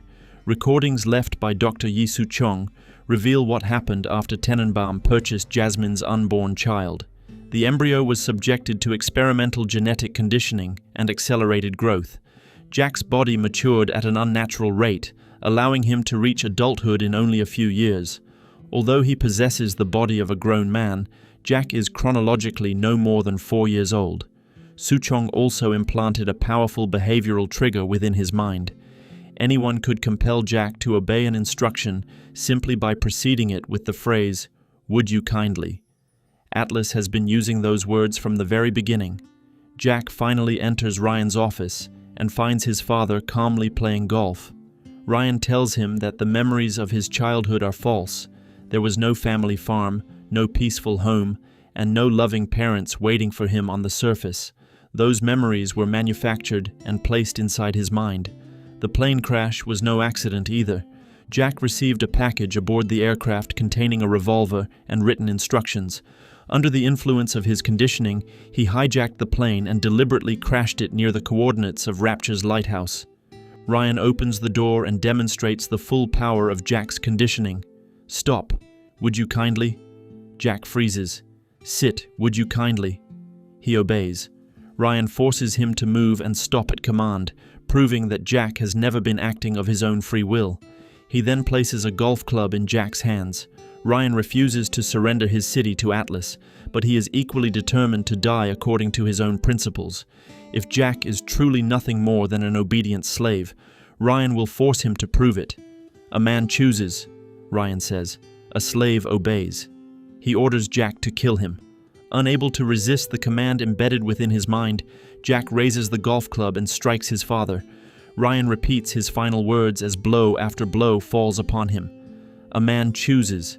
A slave obeys." Jack continues until Andrew Ryan collapses to the floor, dead. Jack takes Ryan's genetic key. Using the same familiar phrase, Atlas orders him to deactivate Rapture's self-destruct sequence. Jack obeys. The moment the city is saved, Atlas finally reveals the truth. There never was an Atlas. The man behind the name is Frank Fontaine, who staged his own death and created a new identity so that he could strike Andrew Ryan from a direction his enemy would never anticipate. The grieving wife and child never existed either. They were merely part of the role Fontaine had constructed to manipulate Jack and earn his trust. Fontaine has outmaneuvered everyone. Ryan is dead, the city's central systems are within his reach, and Rapture now effectively belongs to him. Jack has served his purpose. Fontaine activates the security systems and sends automated machines to eliminate him. Jack attempts to escape, but he is quickly surrounded. Fortunately, his compassion towards the little sisters has not gone unnoticed. Acting on Tenenbaum's instructions, the rescued girls enter the chamber and show Jack an escape route through the ventilation system. He climbs inside, but soon loses his grip and falls unconscious. Jack awakens inside Tenenbaum's safe house in Olympus Heights. There, Dr. Brigid Tenenbaum is attempting to atone for her past by restoring the children she once helped transform into little sisters. While Jack was unconscious, she managed to weaken Fontaine's control over his mind.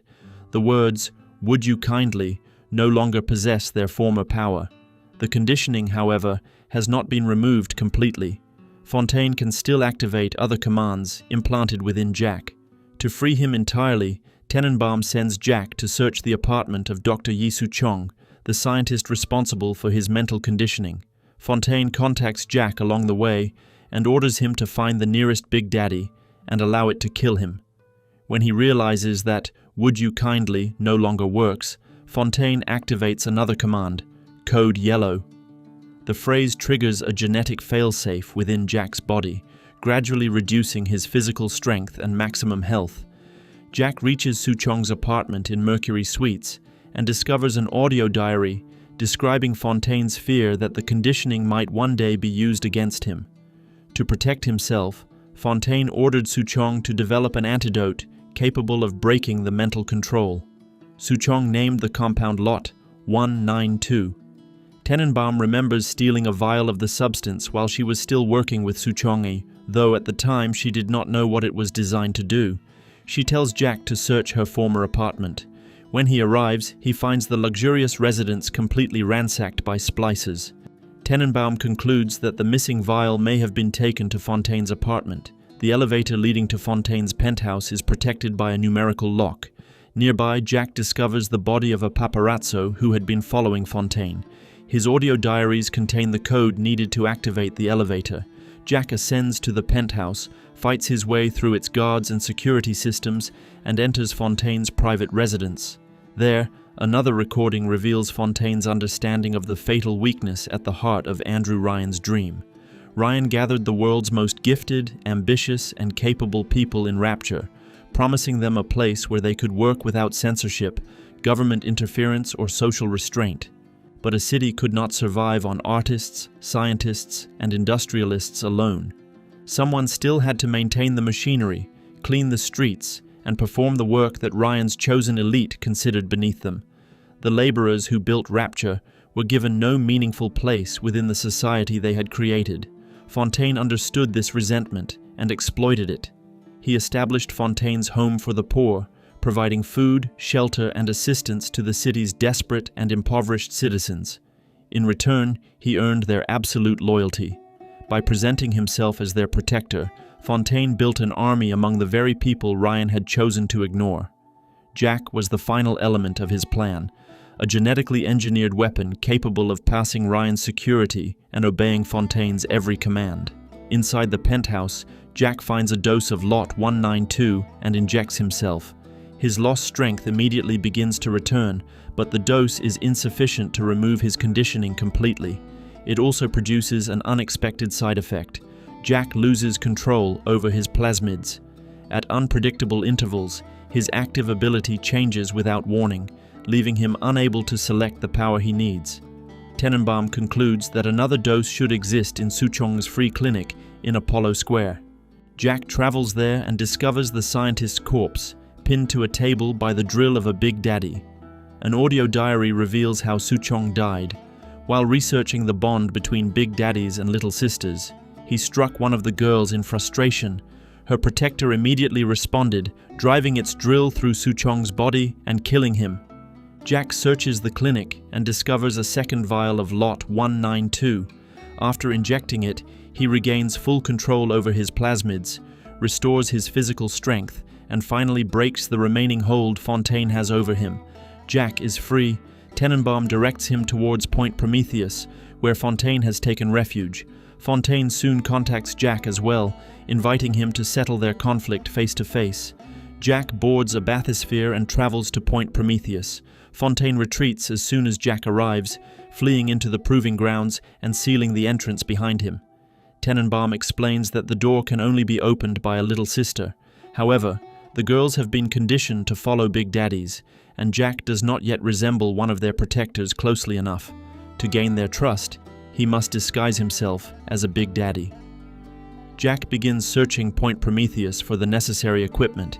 He must look, sound, and smell like one of the creatures. Inside the Little Wonders educational facility, he collects 3 samples of Big Daddy pheromones.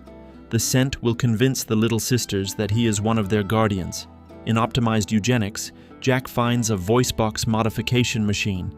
The device alters his voice, allowing him to produce the deep, inhuman sounds associated with a Big Daddy. Finally, he enters failsafe armored escorts and obtains the remaining pieces of the disguise, a Big Daddy bodysuit, helmet, and heavy boots. The transformation is incomplete compared with the irreversible procedures performed on Rapture's true protectors, but it is enough to deceive the Little Sisters. Now resembling one of their guardians, Jack strikes one of the metal vents and summons a rescued girl. She follows him to the sealed entrance and unlocks the way into the proving grounds.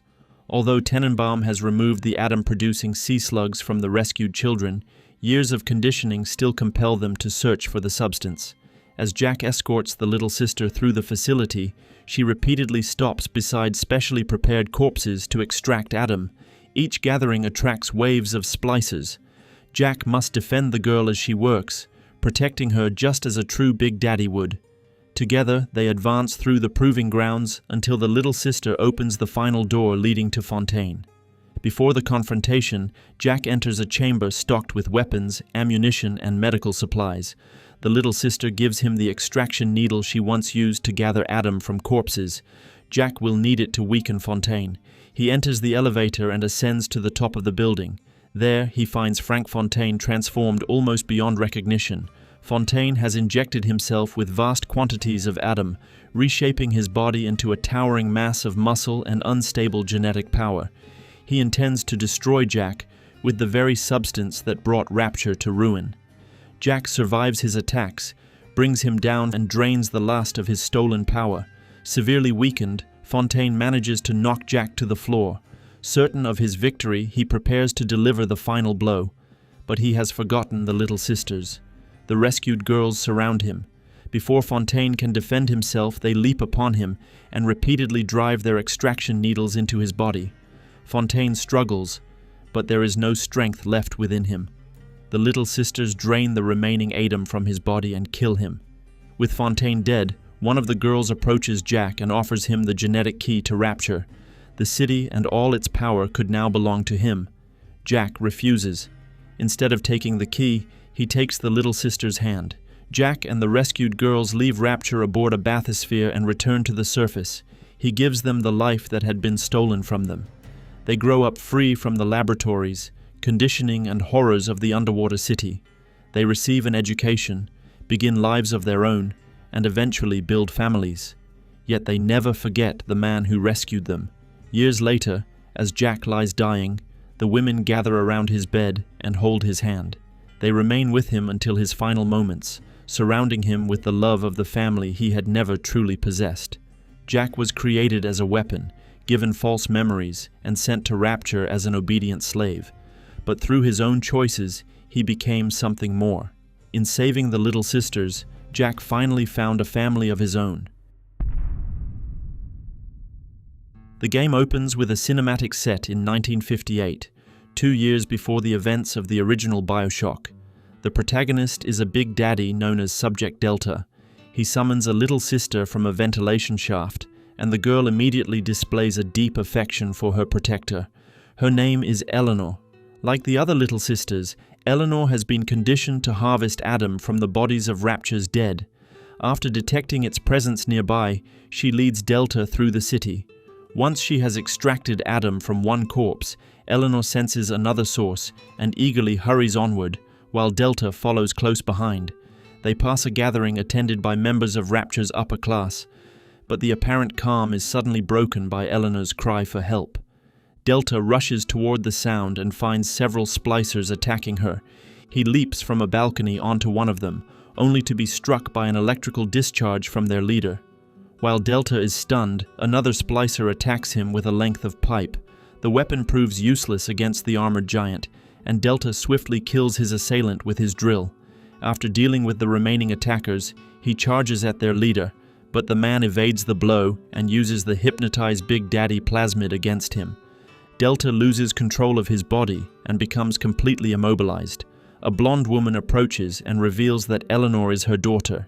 She commands Delta to kneel, remove his helmet, and take a pistol in his hand. Under the plasmid's influence, he presses the barrel against his temple. Delta struggles desperately against the mental compulsion, but he cannot overcome it. After looking at Eleanor one final time, he pulls the trigger and dies. 10 years later, Delta awakens beside the place of his death in the Adonis luxury resort. Behind him stands a Vita chamber. These machines are capable of restoring a person who has suffered fatal injuries nearby, effectively reconstructing the body and bringing the deceased back to life. After discovering their true potential, Andrew Ryan programmed the Vita chambers to recognize his own genetic code, allowing them to revive only him and those who shared his blood, including Jack, the protagonist of the first game. Ryan himself did not return after his death because he had disabled the Vita chamber in his office before confronting Jack. The reason Subject Delta has now been resurrected remains unclear. Delta begins his journey through the ruins of Rapture. 8 years have passed since the events of the original Bioshock. The city had already been devastated by civil war, but years of abandonment and neglect have reduced it to an even more advanced state of decay. Upon entering the resort's pool area, Delta glimpses a mysterious figure disappearing into the plasmid therapy's wing. He follows and encounters a splicer, whom he quickly overpowers. Nearby, he discovers a gatherer's garden vending machine. A vision of Eleanor appears before him, calling out to her father. On the floor in front of the machine, a message written in chalk urges Delta to hurry. Delta acquires the electrobolt plasmid. As the genetic substance violently restructures his body, a little sister approaches him and explains that Eleanor misses him and is waiting for his return. Before Delta can respond, the swift creature he saw earlier bursts from the adjoining room and carries the girl away. Delta pursues the creature, fighting his way through the splicers gathered around the pool. He then uses Electrobolt to restart a generator, restoring power to the long-abandoned resort complex. Restoring power activates the radio built into Delta's diving suit, allowing Dr. Bridget Tenenbaum to contact him. She reveals that she knows who Delta is and requires his help. Tenenbaum asks him to reach the Atlantic Express train station and meet her there. Along the way, Delta discovers an audio diary explaining what brought Tenenbaum back to Rapture. After the events of the first game, she escaped the underwater city and returned to the surface. In recent years, however, young girls had begun disappearing from coastal communities across the world. Tenenbaum immediately suspected that someone had resumed the creation of little sisters, transforming abducted children into gatherers capable of harvesting Adam. Since such experiments could only continue undisturbed in Rapture, she returned to the city, determined to end the exploitation of the girls. Delta continues pursuing the creature that abducted the little sister. Upon entering a vast chamber, however, he finds the girl calmly harvesting Adam from a corpse. When she notices him, she explains that the big sister does not want Delta near her.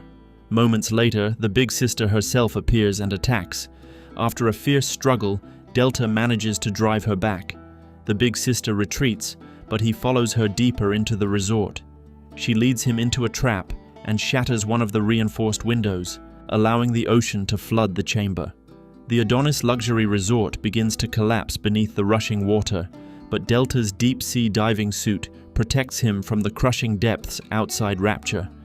Tenenbaum contacts him again and urges him to reach the Atlantic Express station as quickly as possible.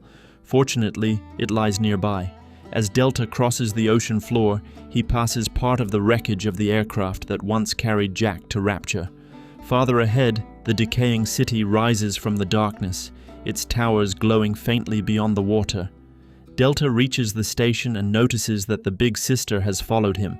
Nevertheless, he passes through the airlock and enters the Atlantic Express depot. Inside, he gains access to Rapture's security systems and learns to hack machinery remotely. Successful hacking can disable security devices, open locked mechanisms, and force vending machines to dispense additional supplies. To open the depot gates, Delta enters the control room and activates a switch. The room immediately seals around him, revealing itself to be a trap. A woman appears on the surrounding monitors. Dr. Sophia Lamb, the same person who forced Delta to kill himself 10 years earlier. Sophia is Eleanor's biological mother. Her daughter was taken from her and transformed into a little sister, although the circumstances surrounding Eleanor's abduction remain unclear. Sophia is visibly astonished that Delta has returned from the dead after an entire decade, but she warns him that he will never reach Eleanor. She then sends a group of splicers into the control room. They set the chamber ablaze and open fire on Delta with automatic weapons. The burning floor collapses beneath his weight, sending him plunging several levels into the flooded depths of the depot. After emerging from the water, Delta discovers another gift from Eleanor, the telekinesis plasmid. As in the events of the first game, it allows its user to seize nearby objects and hurl them through the air with tremendous force.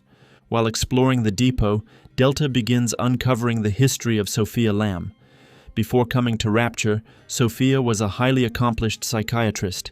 Andrew Ryan personally invited her to the city to treat citizens suffering from the psychological effects of life beneath the ocean, including depression caused by prolonged isolation from sunlight. Ryan initially believed that Sophia shared his worldview and his faith in the Great Chain. In reality, her philosophy stood in direct opposition to his. Ryan's ideology placed the individual above society, allowing those with sufficient talent, strength, and ambition to rise above everyone else. Sophia instead preached collectivism and absolute altruism, insisting that the powerful and prosperous were morally obligated to elevate the weak and impoverished. She deliberately spent much of her time among Rapture's poorest inhabitants, offering them aid, treating their suffering, and delivering speeches that steadily earned their trust and admiration. When Ryan learned that Sophia was spreading an ideology hostile to his own, he began to regard her as a political threat. Rather than immediately resorting to violence, Ryan challenged her to a series of public debates. The strategy proved disastrous. Sophia's arguments resonated with Rapture's disenfranchised population, and her influence continued to grow. In time, her followers formed a religious movement known as the Rapture family. Sophia became the spiritual leader of the family and was revered as the Lamb. Her followers covered the walls of Rapture with devotional messages and proclamations of faith. Sophia accepted this position and began presenting Eleanor as a future savior, an individual destined to unite the family and deliver humanity from the destructive selfishness of the individual. Andrew Ryan could not tolerate the rise of a religious cult within his city, particularly one centered upon his greatest ideological rival. He therefore sent an informant named Stanley Poole into Dionysus Park, where Sophia operated and gathered her followers. Poole's task was to uncover evidence that could be used against her. The spy eventually obtained the information Ryan required. Sophia was arrested and imprisoned in Persephone, Rapture's secret penal colony for political prisoners. In this way, Ryan succeeded in defeating his persistent opponent and erasing most references to her from newspapers and official records, which explains why Sophia Lamb is never mentioned during the events of the first Bioshock. After escaping the Big Sister's trap, Delta reaches the ticket booths, where he finally meets Tenenbaum. She briefly explains that he belongs to the Alpha series, an early generation of Big Daddies, whose members were bonded to a single little sister. Delta's bond with Eleanor is both psychological and physiological. The farther he travels from her, the more severely his condition deteriorates. Should Eleanor die, the bond would eventually kill Delta as well. Tenenbaum also reveals that Sophia Lamb has been using the Big Sisters to abduct young girls from the surface and transform them into new Little Sisters. Determined to end these abductions, Tenenbaum prepares to evacuate the rescued children from Rapture. Sophia suddenly appears on the station monitors and broadcasts Delta's image throughout the city, declaring him an enemy of the Rapture family. Realizing that an attack is imminent, Tenenbaum asks Delta to protect her while she places the girls aboard an Atlantic Express train. Delta holds back a wave of splicers long enough for her to complete the evacuation. Before leaving, Tenenbaum gives Delta the radio frequency of a man named Augustus Sinclair, assuring him that Sinclair can be trusted. She then departs with the rescued girls to continue helping the remaining Little Sisters. Sinclair contacts Delta and offers to help him reach Eleanor. Their route will take them through Fontaine Futuristics, but first Delta must travel to Ryan Amusements, where Sinclair is currently waiting. Delta boards an Atlantic Express train and sets out to meet his new ally. Upon arriving at Ryan Amusements, Delta discovers that the railway ahead has been sealed by a wall of ice. Sinclair explains that a gatherer's garden inside the amusement park sells the incinerate, plasmid, which could melt the obstruction. The plasmid can only be purchased with Adam, however, and Delta has none. Sinclair therefore suggests locating another Big Daddy, defeating him, and taking charge of his little sister. Delta finds one inside a restaurant and kills him after a violent confrontation. With the girl's former protector dead, Delta is able to adopt her. The little sister can detect traces of Adam and guide Delta toward corpses that still contain the substance. He brings her to one of these bodies and protects her while she gathers, defending the girl against waves of attacking splicers. The Adam extracted from a single corpse is not enough to purchase Incinerate, forcing them to search for another body. Their path leads through the journey to the surface, an attraction designed to teach Rapture's children Andrew Ryan's philosophy and portray the surface world as a place of oppression, poverty, and parasitism. Inside the attraction, Delta discovers another suitable corpse and once again defends the little sister while she harvests its Adam. After the gathering is complete, Delta carries the girl to the nearest little sister vent. He is then faced with a choice. He can rescue her by purging the Adam slug from her body, receiving only a small amount of the substance, or he can harvest her, killing the child but gaining a much larger quantity of Adam. Delta chooses to rescue her. His treatment of the little sisters will ultimately influence Eleanor and determine the outcome of his journey. With enough Adam collected, Delta returns to a gatherer's garden and purchases Incinerate. Shortly afterward, the big sister attacks him again. Big sisters are former little sisters who have grown into adolescence and undergone extensive conditioning and physical modification. They serve the Rapture family by protecting the remaining girls and hunting anyone who threatens them. Their enhanced speed, agility, and command of plasmids make them exceptionally dangerous opponents. Nevertheless, Delta defeats his attacker and continues toward the Atlantic Express station. Using Incinerate, he melts the ice blocking the railway and opens the route for Sinclair. Sinclair joins him aboard the train, confident that their partnership will prove profitable. Sophia Lamb immediately sends another group of splicers to stop them, but Delta drives back the attackers, allowing the train to leave Ryan Amusements. They soon arrive at Pauper's Drop, an impoverished district where Sophia Lamb is revered by almost every resident. Lamb declares a state of emergency and seals the railway, preventing the train from proceeding any farther. To lift the lockdown, Delta must obtain an override key from Grace Holloway, the district's local administrator. Grace is living in the Sinclair Deluxe, a hotel that once belonged to Augustus Sinclair. Delta begins making his way toward the hotel, but a new type of splicer blocks his path. The massive brute splicer smashes through the structure above the passage, bringing down the ceiling and sealing the route. Sinclair advises Delta to search the district for a research camera. By recording enemies in combat, the device can analyze their behavior and reveal new ways to fight them. Studying a brute splicer would allow Delta to acquire Drill Dash, a powerful charging attack capable of breaking through the obstruction. While searching for the camera, Delta uncovers more of Pauper's Drop's history. After Sophia Lamb was imprisoned in Persephone, Eleanor was placed in the care of Grace Holloway, a former singer and devoted member of the Rapture family. Grace had no children of her own, and came to love Eleanor as though she were her daughter. Her happiness did not last. One day, Eleanor simply disappeared. Sometime later, Grace encountered her again on the streets of Rapture.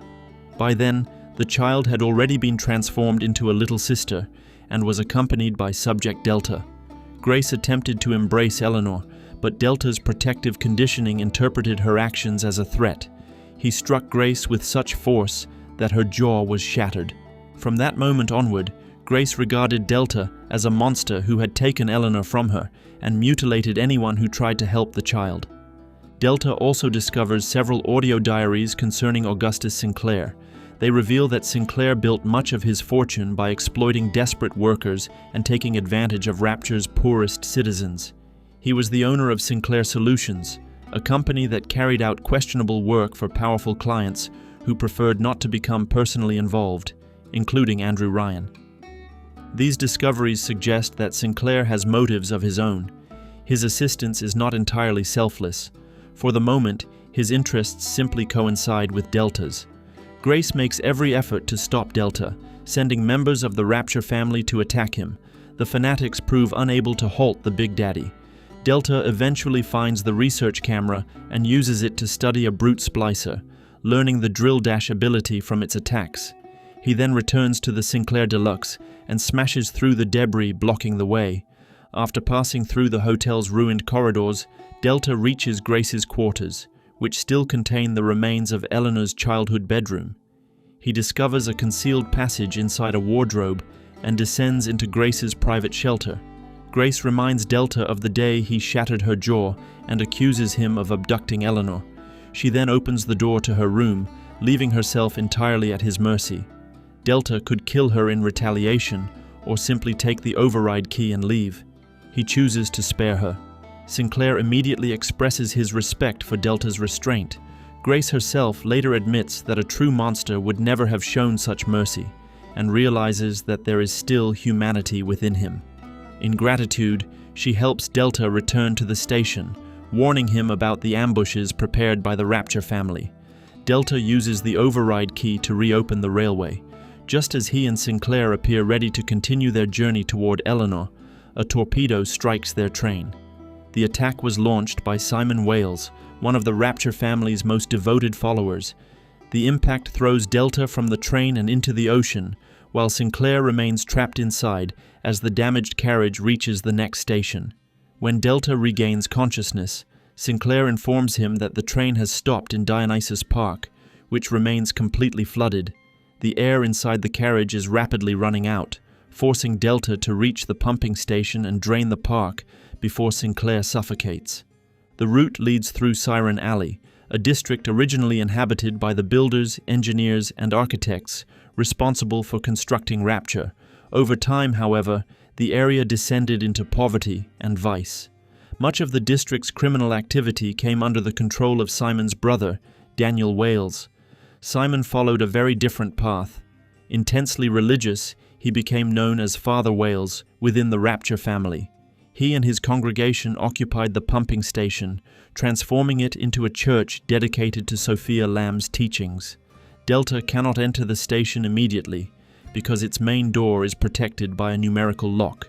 An audio diary recorded by Simon reveals that he left the access code as a final offer of salvation to Daniel, should his brother ever abandon his criminal life and embrace the family's faith.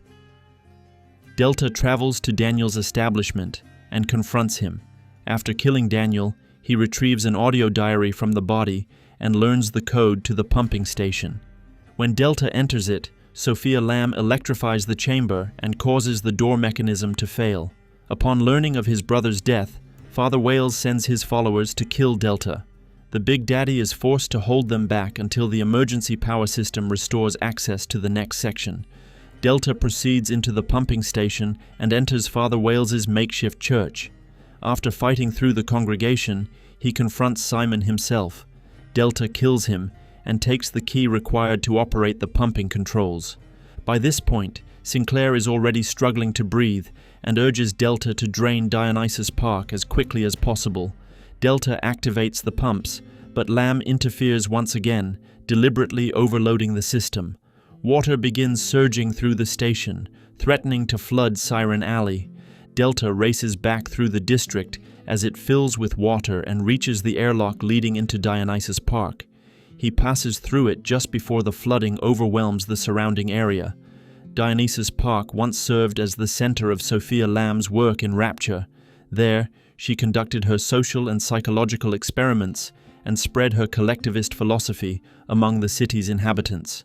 After Lamb was imprisoned in Persephone, the entire park was deliberately flooded, trapping its visitors inside. It remained submerged for years until Delta activated the pumps and drained it.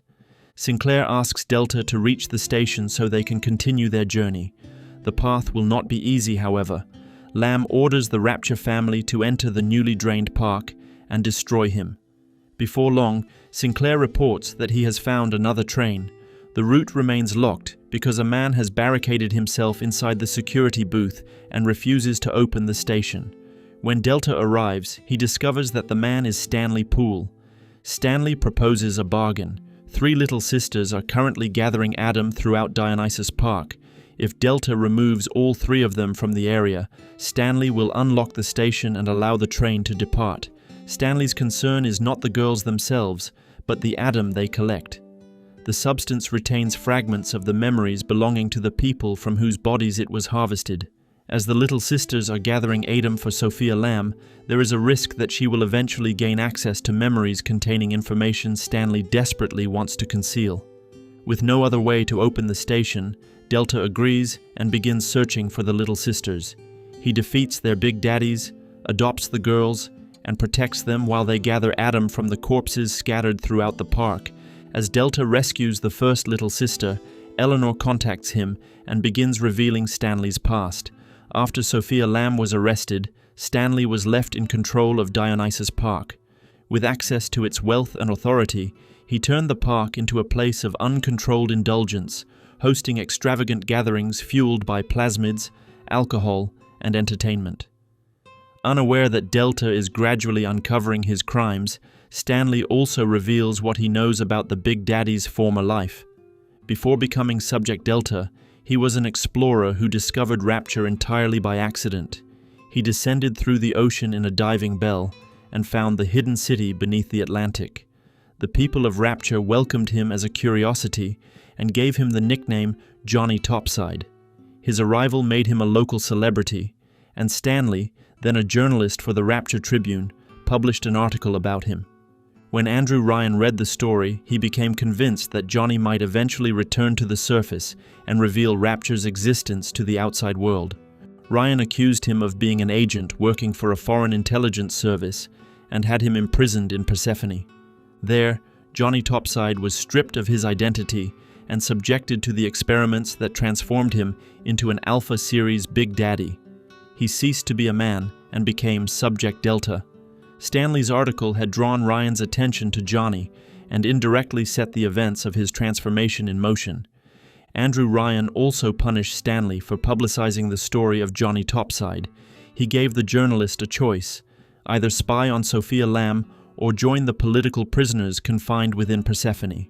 Faced with that ultimatum, Stanley agreed to work for Ryan. After Delta rescues the second little sister, Eleanor reveals another part of Stanley's past. While living under Grace Holloway's protection, Eleanor frequently visited Dionysus Park and witnessed Stanley abusing the power he had acquired after Sophia's imprisonment. The girl threatened to tell her mother everything once Sophia was released. Terrified that Eleanor would expose him, Stanley abducted her from Grace and delivered her to the Little Sister Orphanage, where she was transformed into one of Rapture's gatherers.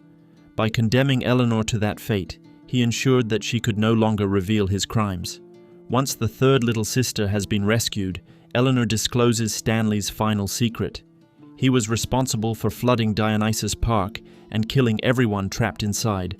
When Stanley learned that Sophia Lamb had been released from Persephone earlier than expected, he feared that she would discover how he had used the park during her absence. To erase the evidence and eliminate every witness to his excesses, he exploited a structural weakness and flooded the entire complex.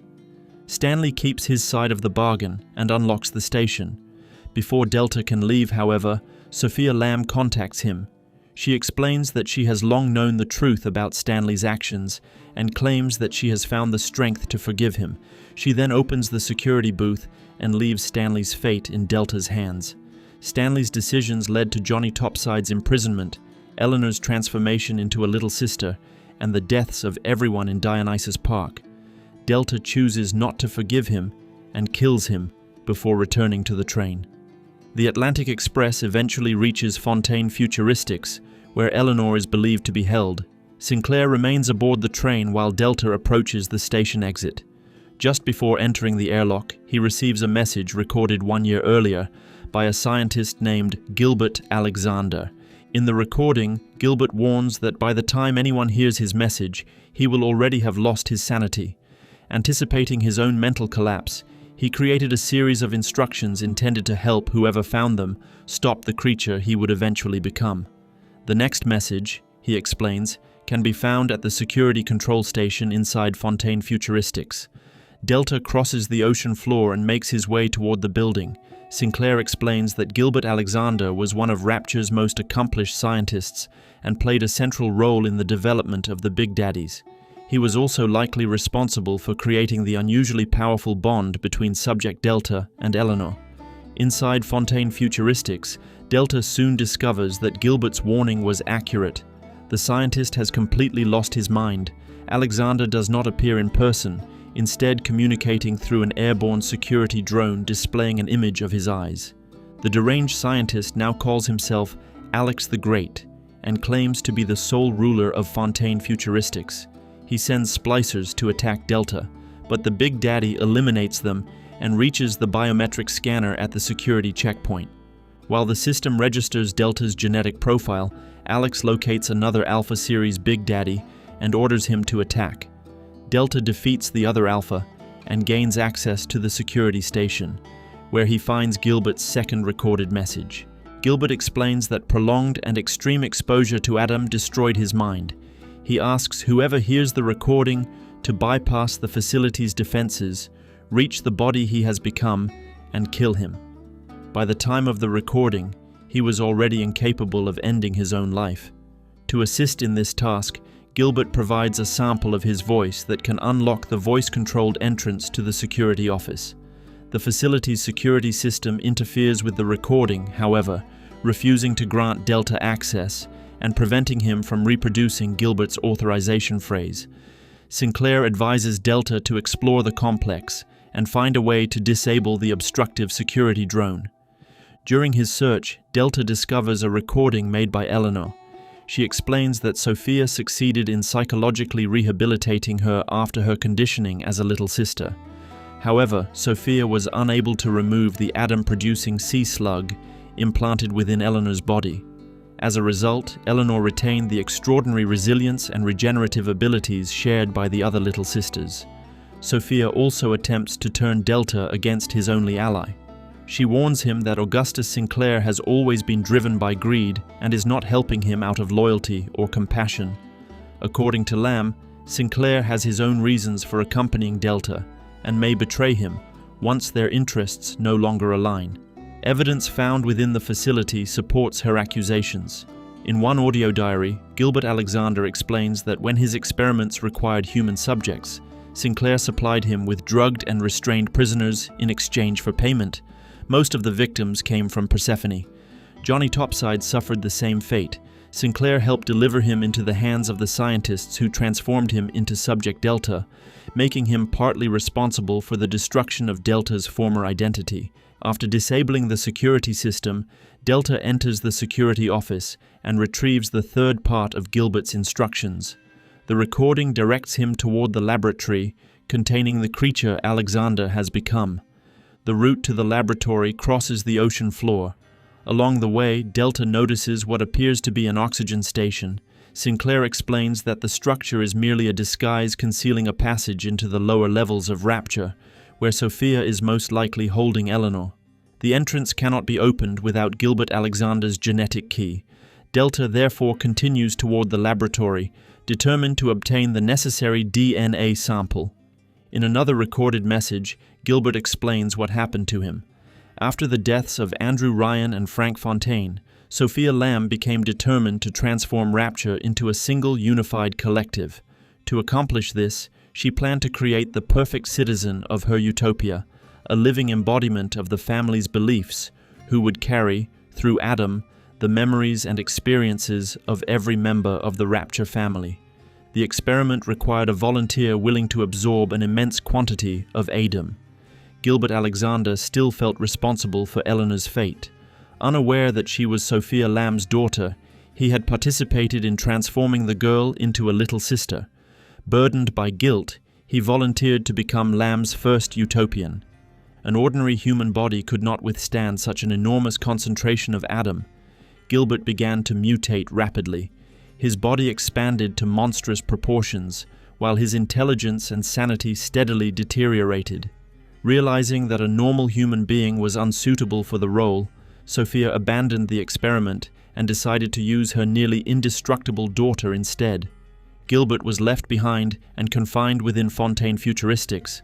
Before his mind collapsed completely, he recorded a detailed plan explaining how the creature he would become could be destroyed. Delta activates the lights inside the laboratory and sees the enormous containment tank inhabited by Alex the Great.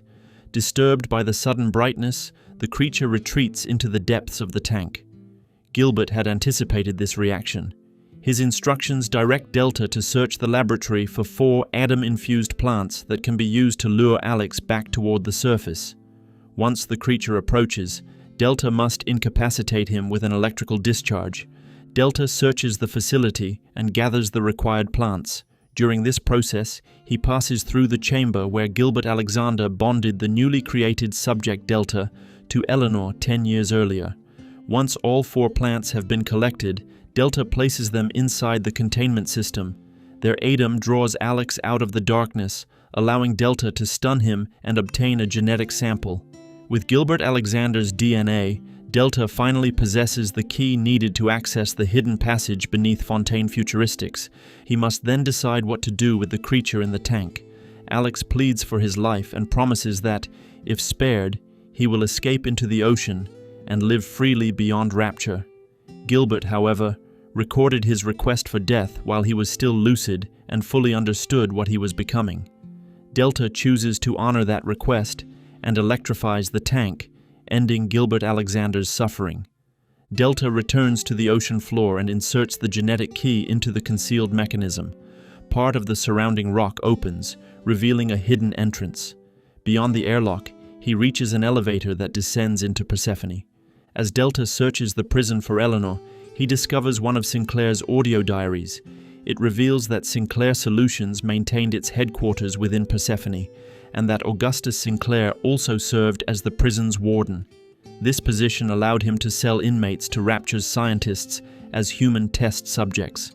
Delta eventually enters the prison atrium and finally sees the now-adult Eleanor imprisoned inside an isolation chamber. Before the door can fully open, Sophia sends two big sisters to stop him. Delta defeats them both and approaches the cell. Sophia Lamb then appears. She explains that Eleanor had always longed for a father and had continued thinking about Delta throughout the 10 years following his death. Eventually, she discovered a way to restore both his body and his mind. With the help of the little sisters, Eleanor reprogrammed one of Rapture's Vita chambers to recognize Delta's genetic code. This allowed him to be resurrected in the Adonis luxury resort near the site of his death, despite having no biological connection to Andrew Ryan. Eleanor's telepathic abilities had also grown powerful enough for her to observe Delta throughout his journey. She witnessed his treatment of the little sisters and the choices he made when confronting Grace Holloway, Stanley Poole, and Gilbert Alexander. Every act of mercy or violence shaped her understanding of the world and influenced the person she would ultimately become. Sophia realizes that she has failed. Despite years of conditioning and her efforts to transform Eleanor into the perfect embodiment of the collective, her daughter still admires Delta and wishes to follow his example. Unable to control Eleanor while Delta remains connected to her, Sophia decides to sever their bond. She suffocates Eleanor with a pillow, causing Delta's strength to fade as the girl's condition deteriorates. When Eleanor's heart stops, Delta collapses into unconsciousness. Eleanor's altered body can survive temporary cardiac arrest, but the interruption of their bond causes severe and irreversible damage to Delta. When he awakens, he finds that Sophia has ordered the splicers to restrain him and leave him to die slowly. A natural death under these conditions would prevent the Vita chambers from restoring him again. Delta appears to have no means of escape. Then a little sister sent by Eleanor approaches and pierces him with her gathering needle. Delta's consciousness is transferred into the child, allowing him to see and move through her body. Eleanor explains that she used a similar connection to resurrect Delta without her mother's knowledge. She now asks him to guide the little sister into Sophia's office and unlock the mechanism sealing Eleanor's chamber. Controlling the girl, Delta travels through the ventilation system and enters Sophia's office. There, he hears Lamb broadcasting an order throughout Persephone. She commands every member of the Rapture family to locate the train carrying Augustus Sinclair and capture him. The little sister finds the control switch and opens the door to Eleanor's chamber. Eleanor then reveals that she has decided to become like her father and asks Delta to bring her a big sister suit. While seeing the world through the eyes of a little sister, Delta perceives Rapture very differently. The decay and horror surrounding him are hidden beneath an illusion of beauty. Splicers appear as elegantly dressed men and women, while corpses containing Adam resemble angels.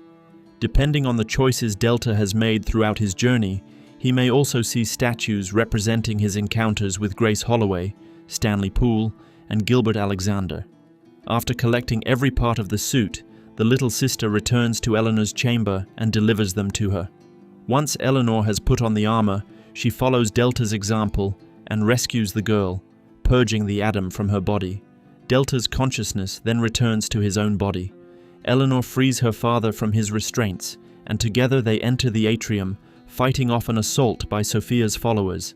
Lamb declares that if Eleanor will not belong to her, then no one will have her. She orders the Rapture family to place explosives around Persephone's structural supports, intending to send the entire prison plunging into the ocean trench below. Eleanor explains that there is still a chance to escape to the surface. Together, she and Delta make their way into inner Persephone, where they discover an escape vessel belonging to Augustus Sinclair. The craft could carry them out of Rapture, but Sophia activates a prison-wide lockdown, sealing every section of the facility, including the bridge leading to the vessel. Lamb also reveals that Sinclair has been captured and forced to surrender the activation codes for the explosives planted beneath Persephone. Delta must enter the prison block and lift the lockdown. At the entrance, he encounters another Alpha Series Big Daddy, carrying the facility's master key. Sophia reveals that the creature is Augustus Sinclair, hastily transformed into a Big Daddy by her followers.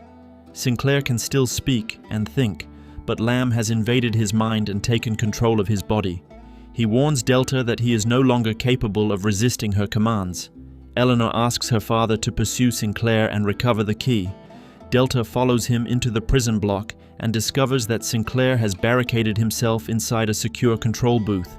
Sinclair explains that he cannot willingly surrender the key.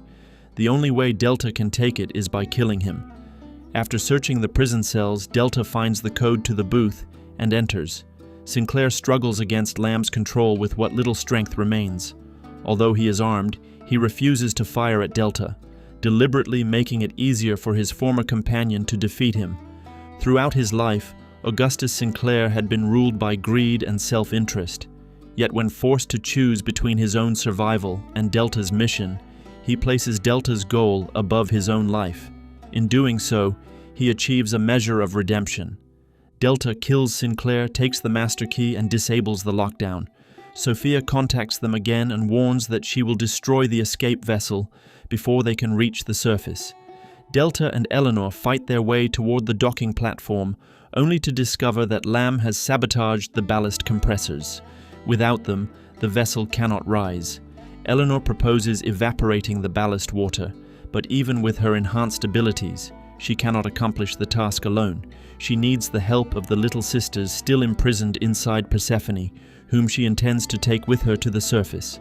Delta enters the pediatric ward to free them.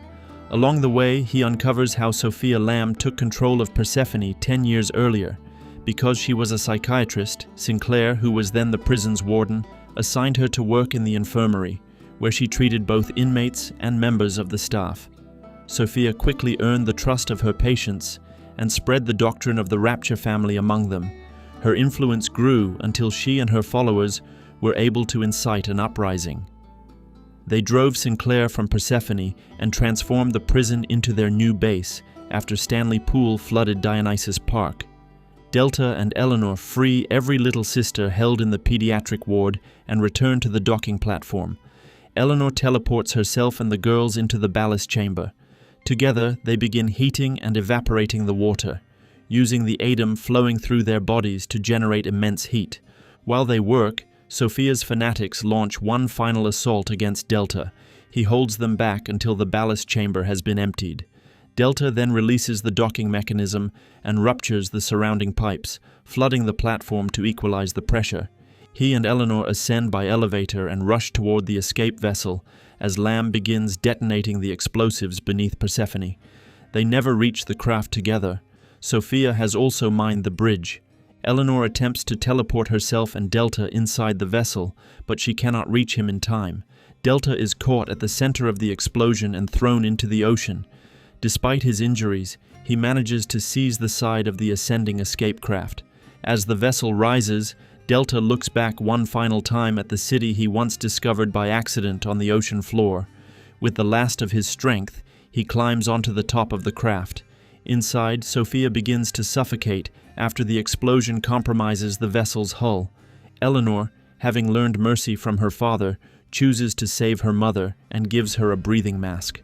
Once the vessel reaches the surface, Eleanor approaches Delta, who is dying from his wounds. She explains that he means too much to her to be lost completely.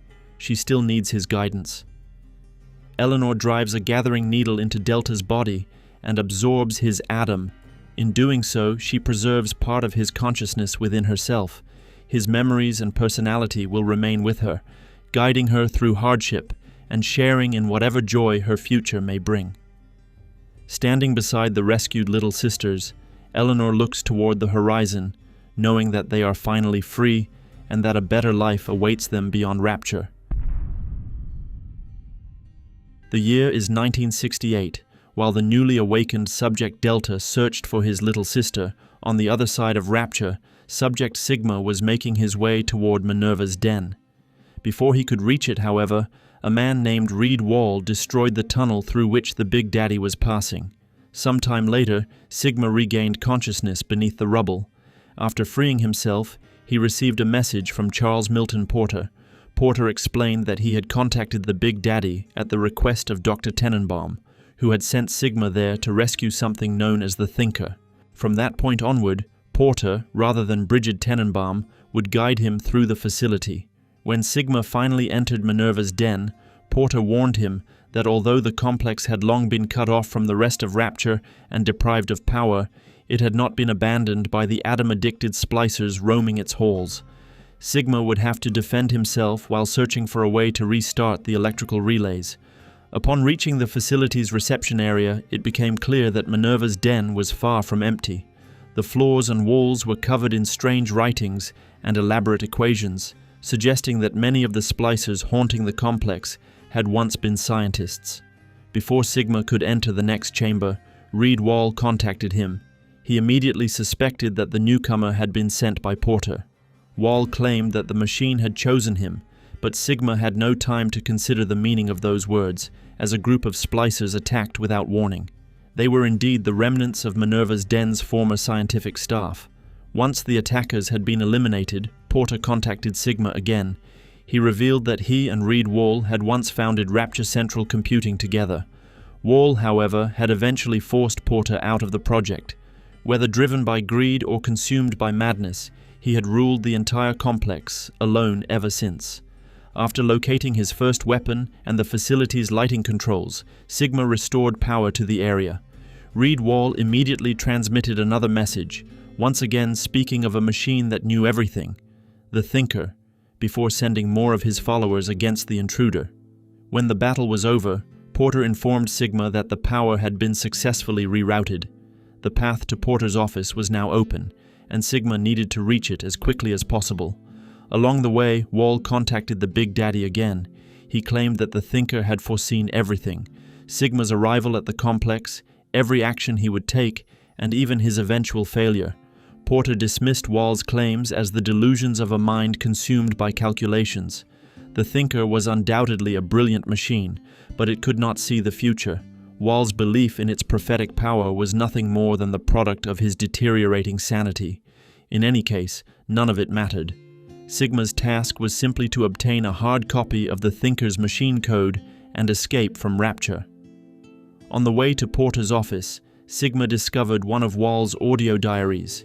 It confirmed that the engineer had become increasingly obsessed with the possibility of mathematically predicting the future and had come to believe that the Thinker was capable of doing so.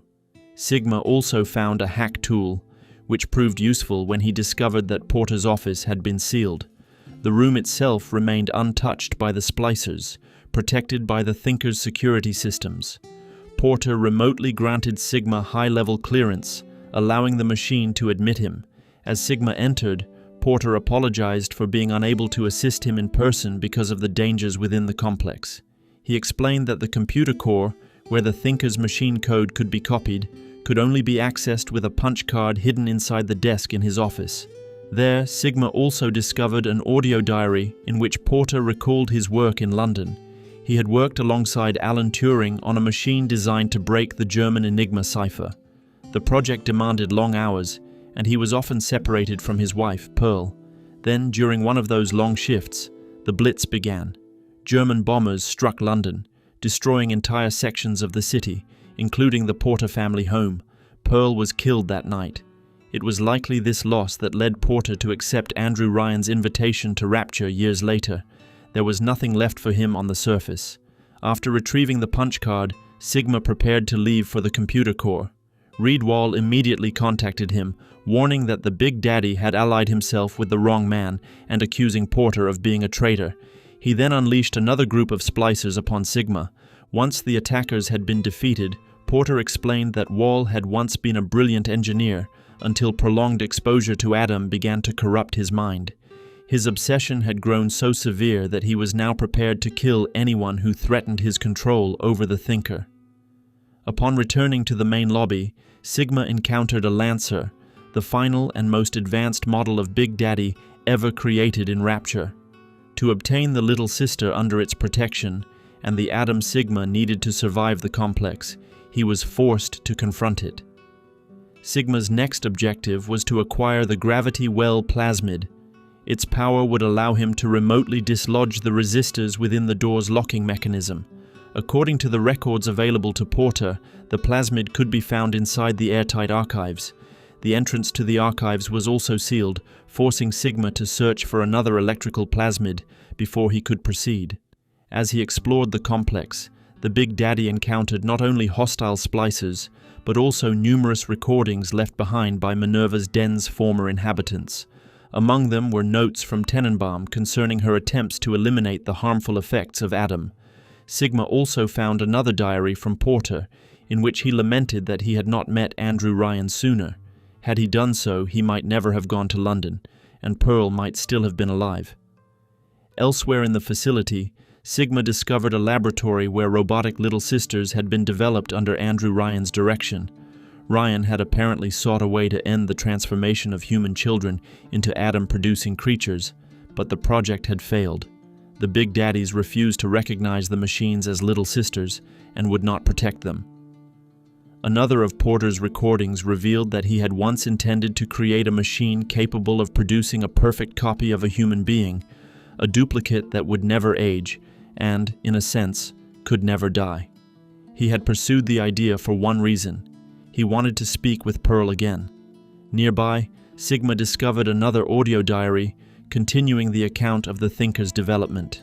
Porter had spent a great deal of time speaking to the machine so that its speech synthesis system could learn and improve. Much of what he told it concerned his wife, Pearl, in whom the Thinker appeared to develop an interest of its own. Porter frequently played old recordings of conversations between himself and his wife, steadily expanding the machine's understanding of her voice and personality. After finally acquiring the Electrobolt plasmid, Sigma was able to enter the airtight archives. Near the entrance, he found a recording revealing that Sophia Lamb had attempted to recruit Porter into the Rapture family. Porter had refused her outright and had firmly warned her to stay away from Minerva's den. Sigma also discovered a diary recorded by Tenenbaum after researchers first learned that Adam could preserve the memories of its host. Even a single genetic sample could theoretically be used to reconstruct a person repeatedly and restore the memories encoded within their Adam. Tenenbaum hoped to refine this technology with the Thinker's assistance. Her work likely contributed to the Vita chambers scattered throughout Rapture, which were capable of restoring Big Daddies and certain other individuals after death. Among the debris were further recordings documenting Porter's work with the Thinker. He had continued to expand its library of audio data, including extensive information about Pearl Porter. When Sigma finally located the Gravity Well plasmid, he also found a recording left by Reed Wall. Wall resented Porter for filling the Thinker's memory banks with recordings of his wife. He believed the machine should be developed for an entirely different purpose, and therefore resolved to remove Porter from the project by denouncing him to Andrew Ryan as a traitor. As Sigma made his way back from the airtight archives, Wall contacted him again. He was furious. The Thinker had predicted Sigma's arrival, yet it had now ceased producing further projections, as though the future beyond that point had become invisible to it. Wall regarded this as an error and vowed to correct it. Using Gravity Well, Sigma dislodged the resistors securing the electromagnetic lock and opened the route into operations. As soon as he entered, Wall assailed him with accusations. He insisted that Sigma was serving a proven traitor and could not understand why the Big Daddy obeyed Porter or sought to deprive Wall of what rightfully belonged to him. Rather than explain himself further, Wall chose the simpler solution and sent another wave of splicers to kill the intruder. After Sigma survived the attack, Porter revealed that a bathysphere was stored in his former laboratory. It could carry them out of Rapture, but before Sigma retrieved the Thinker's machine code, the vessel had to be prepared for departure. Its signal beacon needed to be reprogrammed so that Rapture's torpedo defenses would not destroy the bathysphere as soon as it undocked. Sophia Lamb had ensured that no one could leave the city alive. On his way to the seafloor access point where the necessary beacon could be recovered, Sigma found an audio diary recorded by Andrew Ryan. It confirmed that Wall had betrayed Porter to Rapture's founder. Somehow, Wall had convinced Ryan that Milton Porter might secretly be working for Frank Fontaine. Sigma recovered the signal beacon from the wreckage of a damaged bathysphere and returned to the complex. There, he saw Reed Wall in person for the first time. Wall was laying traps for the Big Daddy, but fled before Sigma could reach him. While searching for the system programming office, where the beacon could be reconfigured, Sigma discovered another recording from Tenenbaum. It revealed that her contact with Porter had begun almost by accident. Both were exceptional scientists, and both understood that their research could no longer continue within Rapture. They began working together on a plan to remove Tenenbaum's research into Adam and Porter's work on the Thinker from the city. To accomplish this, Tenenbaum chose to use the Big Daddies. With Subject Delta's help, she intended to rescue as many little sisters as possible and escape Sophia Lamb's domain. Subject Sigma, meanwhile, had been sent to recover Porter and the Thinker's work so that all of them could return to the surface. On the way to system programming, Sigma found another diary left by Wall. It revealed that the engineer had developed a gene tonic called Brain Boost. Unlike most genetic enhancements, it offered no physical advantage. Instead, it stimulated the user's mind, allowing it to perform with the combined efficiency of dozens, perhaps even thousands, of intellects. By presenting the tonic to Andrew Ryan, Wall had strengthened his position within Rapture Central Computing. He persuaded Ryan that he alone should control the Thinker project and repeated his accusation that Milton Porter was secretly working for Fontaine. Porter's old diaries revealed even more about his relationship with the Thinker. Over time, he had shared increasingly intimate details of his life with the machine. He no longer provided only recordings of Pearl's voice. He told the Thinker how they had met, how they had lived together, what they had dreamed of, and what they had wanted from their future. When Sigma finally reached Wall's office, he heard the engineer raging nearby. Wall insisted that the machine had foreseen everything and had therefore chosen him, though the true meaning of this belief remained unclear. After searching the area, Sigma found another of Wall's recordings. Along with the information required to unlock the sealed door, it revealed that Wall understood Adam was destroying his mind. Despite recognizing his own deterioration, he had continued to splice. Sigma entered the room and inserted the bathysphere's signal beacon into the main console. Porter remotely accessed the system and reprogrammed it. The beacon was now ready, and the vessel could safely escape Rapture. Only one task remained.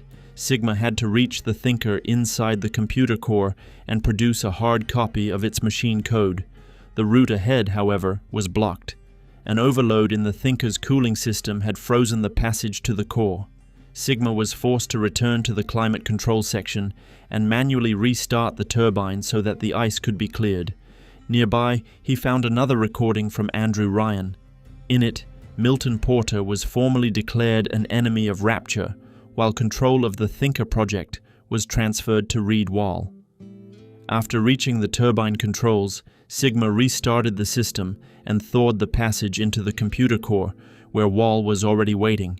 Yet the engineer had no intention of facing the Big Daddy openly.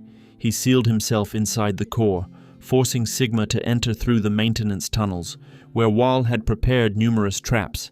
As Sigma advanced, Wall contacted him and expressed disbelief that Porter had managed to escape and return to Minerva's den after being taken away by Ryan's secret police. 8 years had passed since Porter's arrest, making his apparent return seem impossible. At the end of the tunnels, Sigma entered a chamber whose walls were covered in Wall's frantic equations. An audio diary recorded by Porter lay on the floor. In it, Milton revealed that he had known of Wall's betrayal. What he could not understand was how his former partner had fabricated convincing evidence that he was working for Fontaine. By then, however, the truth no longer mattered. Porter knew that he could not escape his fate and understood what awaited him. He was about to be transformed into a Big Daddy. Before Ryan's men came for him, Porter had managed to issue one final command to the Thinker. He activated the Leave Rapture protocol, ordering the machine to find a way to escape the city by any means possible. For the next 8 years, the Thinker had continued performing calculations, devising plan after plan, in an attempt to fulfill the final command of its creator. When Sigma finally entered the Thinker's central chamber, Porter contacted him once more and directed him toward the machine code printer on the upper level. The Big Daddy reached the console and prepared to begin the process.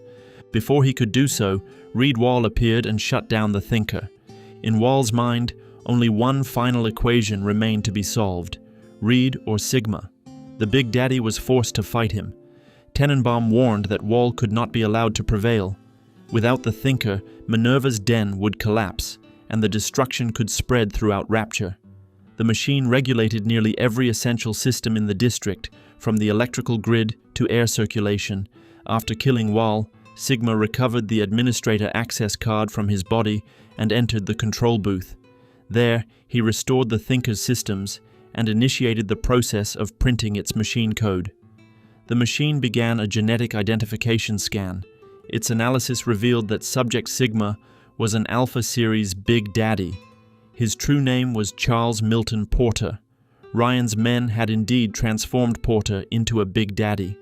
8 years later, however, he had returned to his own creation to save it.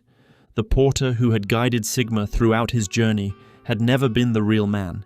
It was the Thinker itself, using its personality duplication function to recreate the identity of its creator. The machine had assumed Porter's voice and personality so that it could lead the amnesiac man back to Minerva's den, and ultimately back to himself. Tenenbaum contacted Sigma immediately after the truth was revealed. She apologized, admitting that she might have made the wrong decision. She could have guided Sigma through the complex herself, but she believed the Thinker was better suited to the task. Trust was essential, and no voice could inspire greater trust in Sigma than his own. More importantly, Tenenbaum's research, together with the copy of Porter's personality preserved within the Thinker, offered a way to restore Sigma's memories and return him to the man he had once been. After retrieving the Thinker's machine code, Charles Milton Porter made his way toward the bathysphere in his former laboratory. There, he discovered one final recording. It preserved the moment when the Thinker first tested its personality duplication function. The first identity it recreated was that of Milton's deceased wife, Pearl. The Thinker reproduced her voice and manner of speaking with remarkable precision. It was prepared to converse with Porter for hours, days, or as long as he desired. But Milton could not endure it. He had never stopped longing for his wife. He regretted every hour he had failed to spend with her, every moment she had wanted him beside her, while his work kept him away. Yet he could not speak to the machine while knowing that, no matter how perfectly it imitated Pearl, it was not the woman he had loved. With grief in his voice, Porter deactivated the function. He would likely never attempt to use it again. Throughout the laboratory lay notes, newspaper clippings, and other remnants of the devastating events in London in 1940, when Milton had lost his wife. Among them were an official letter from Winston Churchill expressing condolences for his loss, and photographs from Milton and Pearl's wedding. Even after so many years, Porter had never stopped loving her, yet he had also never found the strength to let her go. As he approached the bathysphere, Tenenbaum spoke to him once more. She explained that she had placed her faith in Sigma, just as the Thinker had never lost faith in Porter. A great deal of work still lay ahead for both Brigid Tenenbaum and Charles Milton Porter. Rapture remained at the bottom of the ocean, but Charles Milton Porter survived. He regained his identity, his memories, and his voice, everything that had once made him human. Yet even after all he had endured, the most difficult trial still awaited him, saying farewell to the woman he loved. Porter had once tried to recreate Pearl's personality within the Thinker, even though he knew she would never have approved of it. Only now, so many years after her death, was he finally able to let her go. His love for her, however, would remain with him forever. If you've made it all the way to the end, then the video must have been truly interesting. Remember, the best way to support the channel is by leaving a like and subscribing. I've also recently enabled channel memberships. As a token of my gratitude for your generous support, every member will be able to watch my videos a little earlier than everyone else. I'll be waiting for you in the Save Room archives. Thank you for watching, and may all the creepy stuff pass you by.